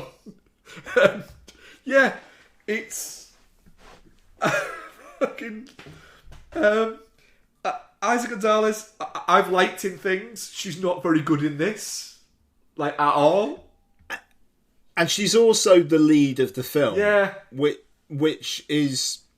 You know, the opening titles are Jake Gyllenhaal and Henry Cavill with that whole one's on the left but lower, one's on the right but higher. Yeah. And then she is the least convincing whatever the fuck her character's actually supposed to be I've ever seen. I don't even know what her character is. Like, she gets people out of sticky situations and then is basically like M. Yeah, she her thing is, she's a lawyer who operates kind of like outside of the law, but within the law. But I'm looking at going... But all these guys are absolutely dedicated to her as well. I'm looking at going, I don't think you do that much. You've got middle manager energy written all over you, in the sense that you're taking all of this credit and a bigger cut, but all these people are doing the work. And then when the shit goes down, they're really loyal to you. So she must be doing something right. Like, that cocktail that she makes, that coffee Negroni that she makes, must taste incredible. But she only makes herself one. She's not making for the team. I mean, it's not a jug of margaritas, is it? It's fucking incredible, by the way. That feels like Guy Ritchie saying, you should make this. It's really good. Yeah. But then, like, she do this whole big thing, and then she just makes one and walks off with it. If I was one of those guys, I'd be like, fucking pizza party. I bet we get a fucking pizza party at the end of this. Bitch. It's, yeah.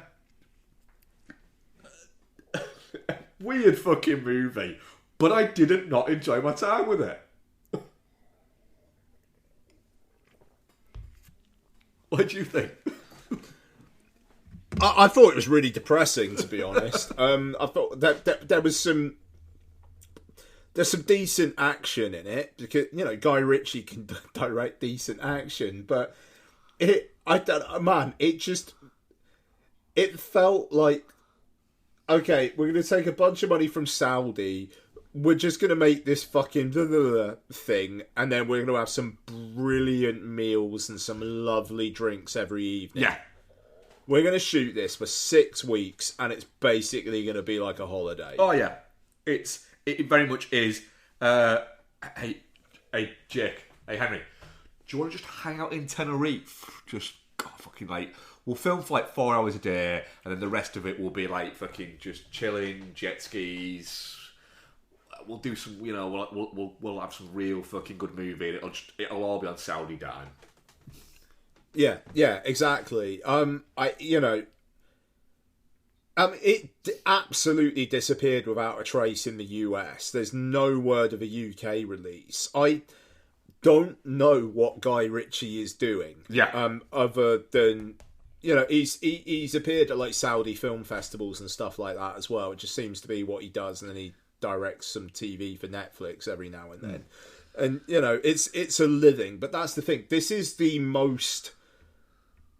Everybody involved is just punching a time card, but then having a lovely time together film I've seen, like, after hours film I've seen in a long time. Oh, yeah.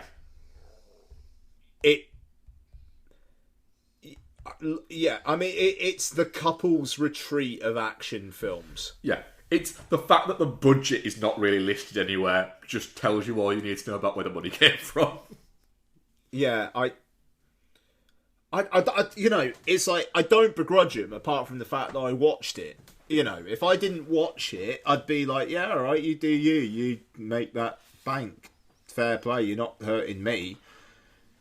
But I could have done something else. I actually think at one point Jake Gyllenhaal is literally in character bragging about like the costume that he's wearing. And I don't even think that that's like the character brag. I think that's Jake Gyllenhaal. I think that's just Henry Cavill going, it's a nice shirt. And he's going, oh, it's nice, isn't it? Silk. And then when he throws the bag, he just looks at it and he's like, can I just tell you this was silk? Yeah, they all dress amazingly. Yeah, Guy Ritchie's got good style, and so does his costume designer. You know what I mean? Yeah. Like yeah. I mean, hey, look. Do you know what? Nat Negroni. I'm gonna fucking try Nat Negroni because I said what the recipe was to Don before it said it was a Negroni. Because I was just like, literally, I was watching this on my MacBook and making noises, and Don was like, "What?" And I was just like, this girl was making the most incredible fucking drink I think I've ever seen. And then I told her the ingredients, and Don was like, that's an espresso martini. I was like, that's what a fucking espresso martini is. I need one. You see? And then it was like, blah, blah, blah, Negroni. And it's like, Negronis. Lottie doesn't let me drink Negronis anymore because I enjoy them too much. You are... I when it came up and said it was a Negroni at the end, I was like... no matter what, Ian is giving this 3 stars because of the drink. Because Ian is a man. No, I mean, who likes it's like, to be fair, a star. One of the stars is probably for the drink. I need to try it. Yeah, I'm not a cocktails fan in general. I mean, even to the point when we were at Milan and I ordered that cocktail, went to that cocktail bar, and I didn't even know what I'd ordered. I just pointed at that one. But I don't mind an espresso martini. I tell you what, that might be something. No, get ready, and I'll leave it there. Yeah, but even I would try that, and I have tried Negroni, and they're not. Cocktails are not for me. I don't have a sophisticated enough drinks palate for that. Food, fairly sophisticated. Drinks, not in any fucking way, shape or form.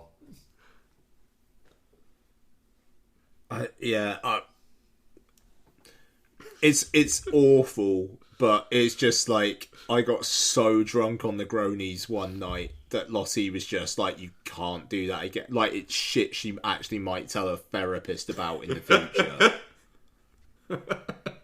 But God, they are lovely. I mean, shit, man. We went to Milan. I had that bottle of pre-mixed Negronis. I was just fucking...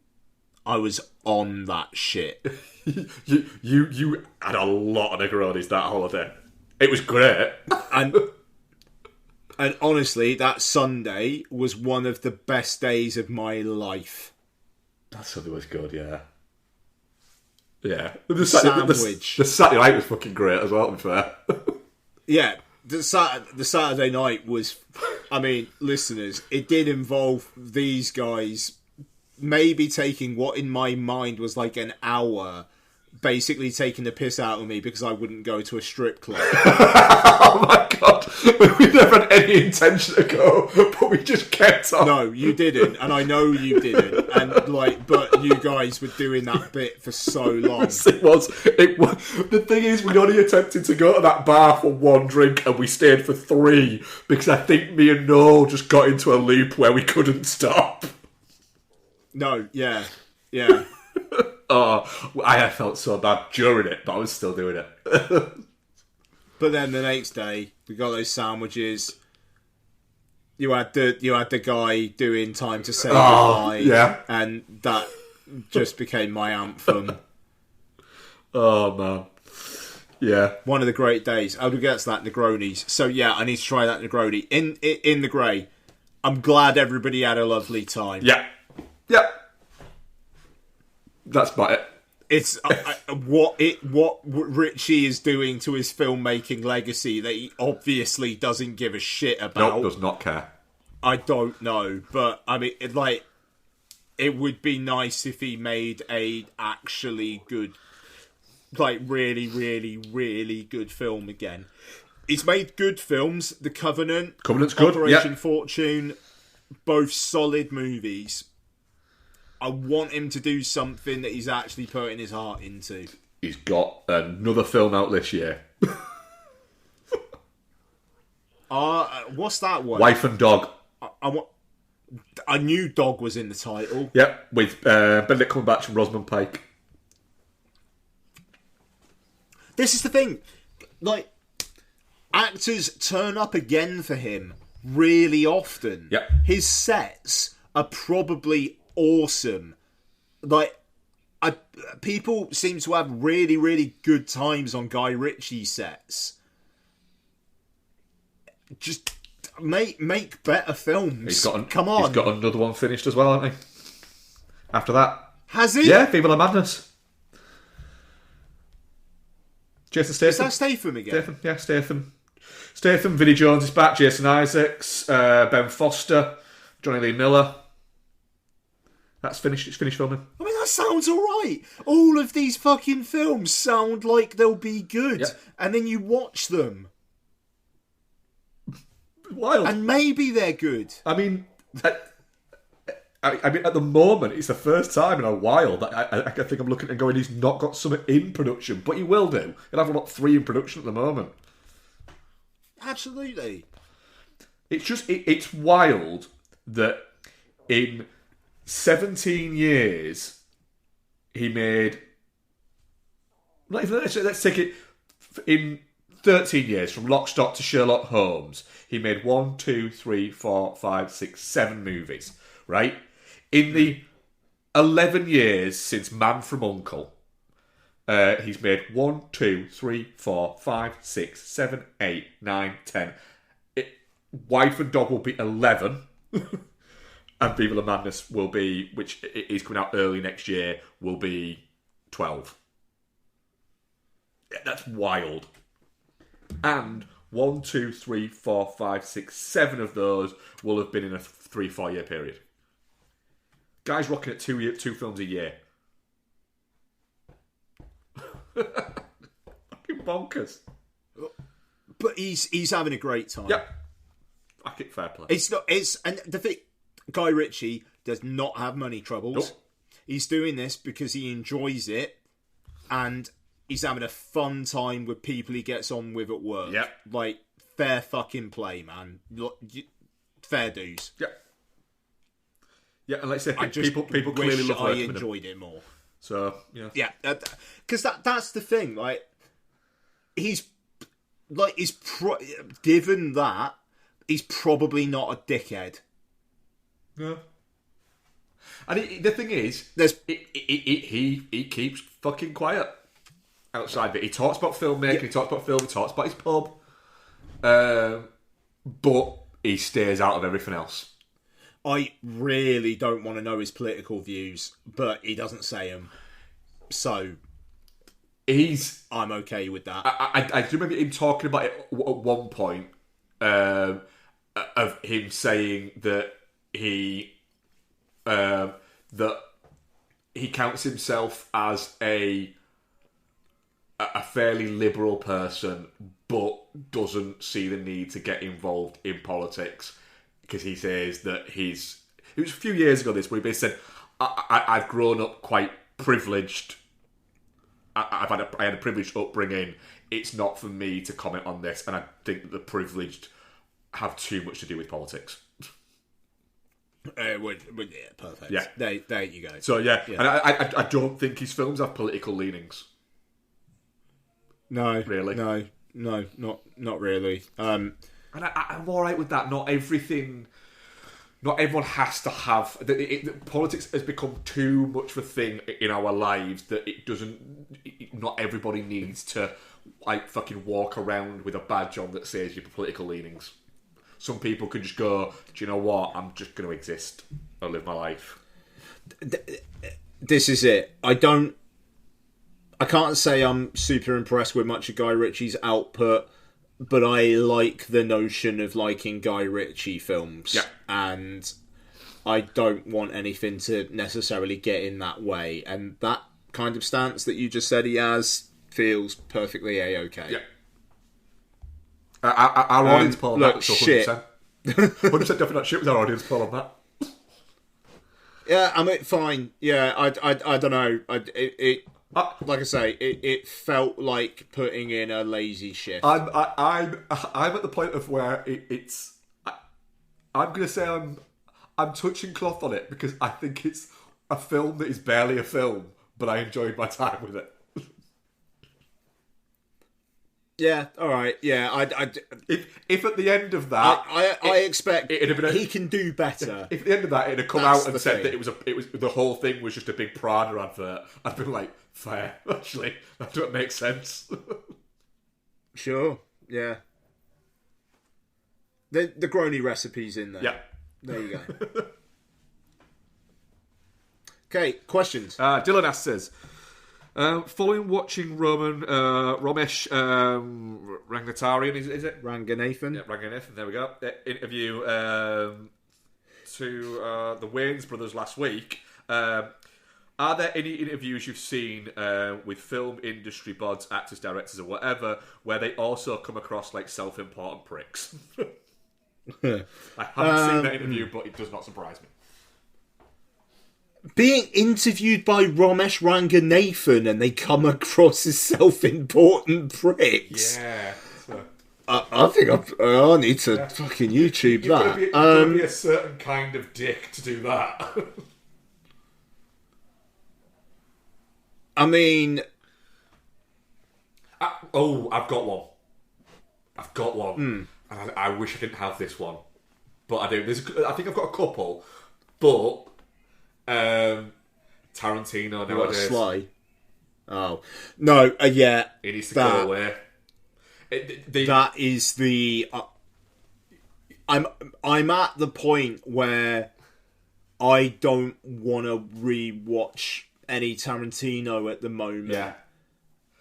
Because he needs to fuck off. Yeah, it's... What he seems to be doing at the moment is he's painted himself into this corner where he knows that his last movie was his masterpiece. He doesn't know what to do next because he's painted himself in this corner of saying that this next one will be his last movie. So it's got to be effectively his best movie. So rather than just going, I don't have any ideas, he's basically saying, all films shit now. All films are shit. And he's basically trying to say that everything's crap, so I'm not even going to bother because why should I sully myself in this cesspit now? I'm just going to go over and read a book and write a play and do all of these bits where it's proper art. And it's like, or maybe you just don't have another idea. Or maybe he seems a little bit scared. Look, the fact that he came out this week and basically said the only good film he's seen this year is The Rip, which I like The Rip. Yeah. I've got a lot of time for The Rip, but that is such a fucking myopic. Yeah. I like the things I like. Take. There's an element of it of you're not taking it very well that the guy that you were, your friend, but the guy that you were kind of pitched with, had a movie that everybody loved and it won all the awards, are you? You're not taking it well, are you, babe? I do wonder at this point whether he actually makes another film. I don't think he will. I don't think he will. I think it's just. I think that's it. I think the way that don't get me wrong, Tarantino's always been quite open about how big his ego is, but I think his ego has hit that point now where he's managed to convince himself that he doesn't need to make another movie anymore because it's beneath him. I think he'll write stuff. That'll be it. He's just going to write stuff now. I'm trying. I had a couple of other ones of people where you watched it and went, "Oh, you need to fuck off." I mean, like, to be fair, PTA back in the day being interviewed for like Magnolia and whatnot. Yeah, he had that. Like, pretty insufferable. I always think that De Niro got tarnished with a bit of a bad rap, but that's just because Barry Norman, who was, pre kind of internet, was everyone's, in this country especially, was like, that was the view that you had. And because he's notoriously difficult to interview, and even more so back then, and Barry Norman just couldn't stand him, so would just shit talk him all of the time. I think that gave De Niro a bit of a bad reputation for a long time. And I mean, the Criterion Closet thing of De Niro is fucking great. That is the funniest fucking thing, man. Because the thing is, listening to De Niro talk about movies is actually really quite interesting. But he is also a guy who doesn't like to use that many words.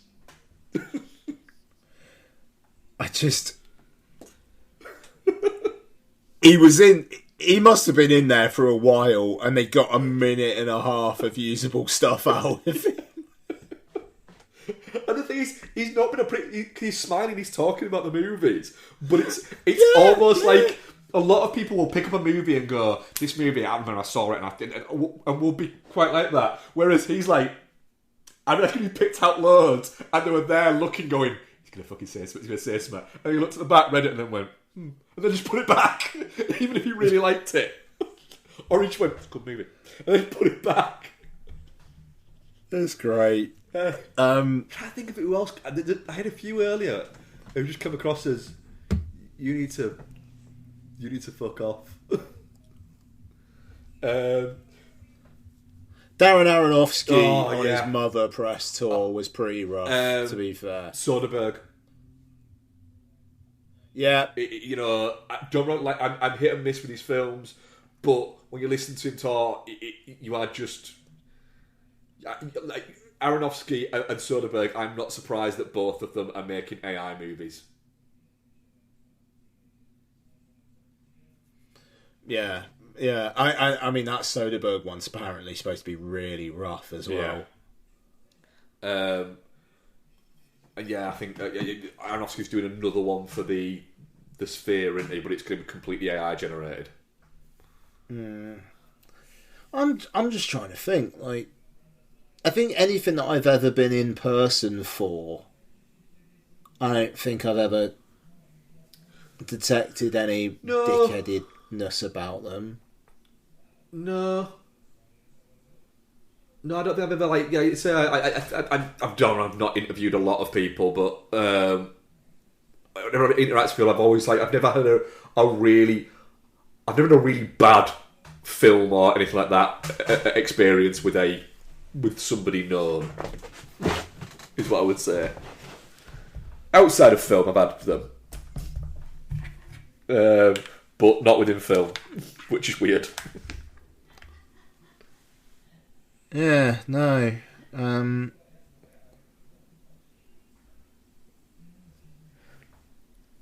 I think, who was it that I had one in my brain then?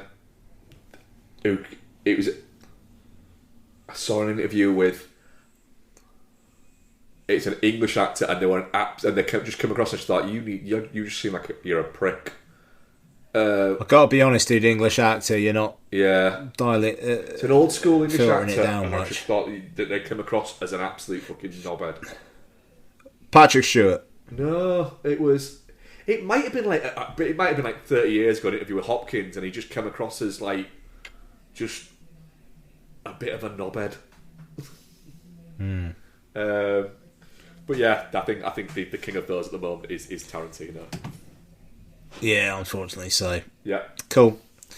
What we could be next week, Ian?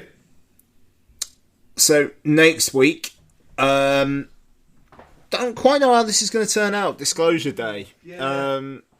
Long. Noel watched it last night. Wasn't a fan. Yeah. Despite the advice he gave me, Lottie is still up for it. Yeah, you kind of got to let him make that mistake himself. Yeah. I didn't realise it was 2.5 hours fucking long. Yeah. Yeah. Yeah. Yeah.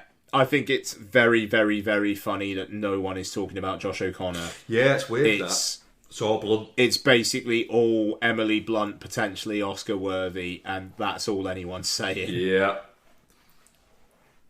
I mean, they've even changed on like the casting list and stuff like that on Wikipedia. Emily Blunt is now above Josh O'Connor, and that wasn't like that before. No, yeah, that's interesting. That X-Files I Want to Believe director's cut is apparently dropping as well.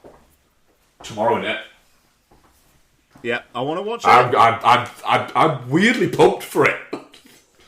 I can't watch it till like Monday. Because Bex wants to watch it. It's got Exhibit and Amanda Peet as like other FBI agents. Yeah. And Billy Connolly as a paedophile priest. There's weird shit in that film. Yeah. I like that movie. I'm looking forward to what the darker version of that movie is.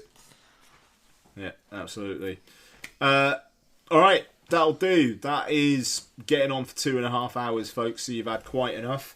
Thank you very much for listening. Mark, thank you very much for your time. Thank you very much, Ian. And Jason, I haven't talked to you for a while. What have you been up to? Probably writing another fucking Ghostbusters movie. Yeah, do you know what? Fuck off. Bye. Bye.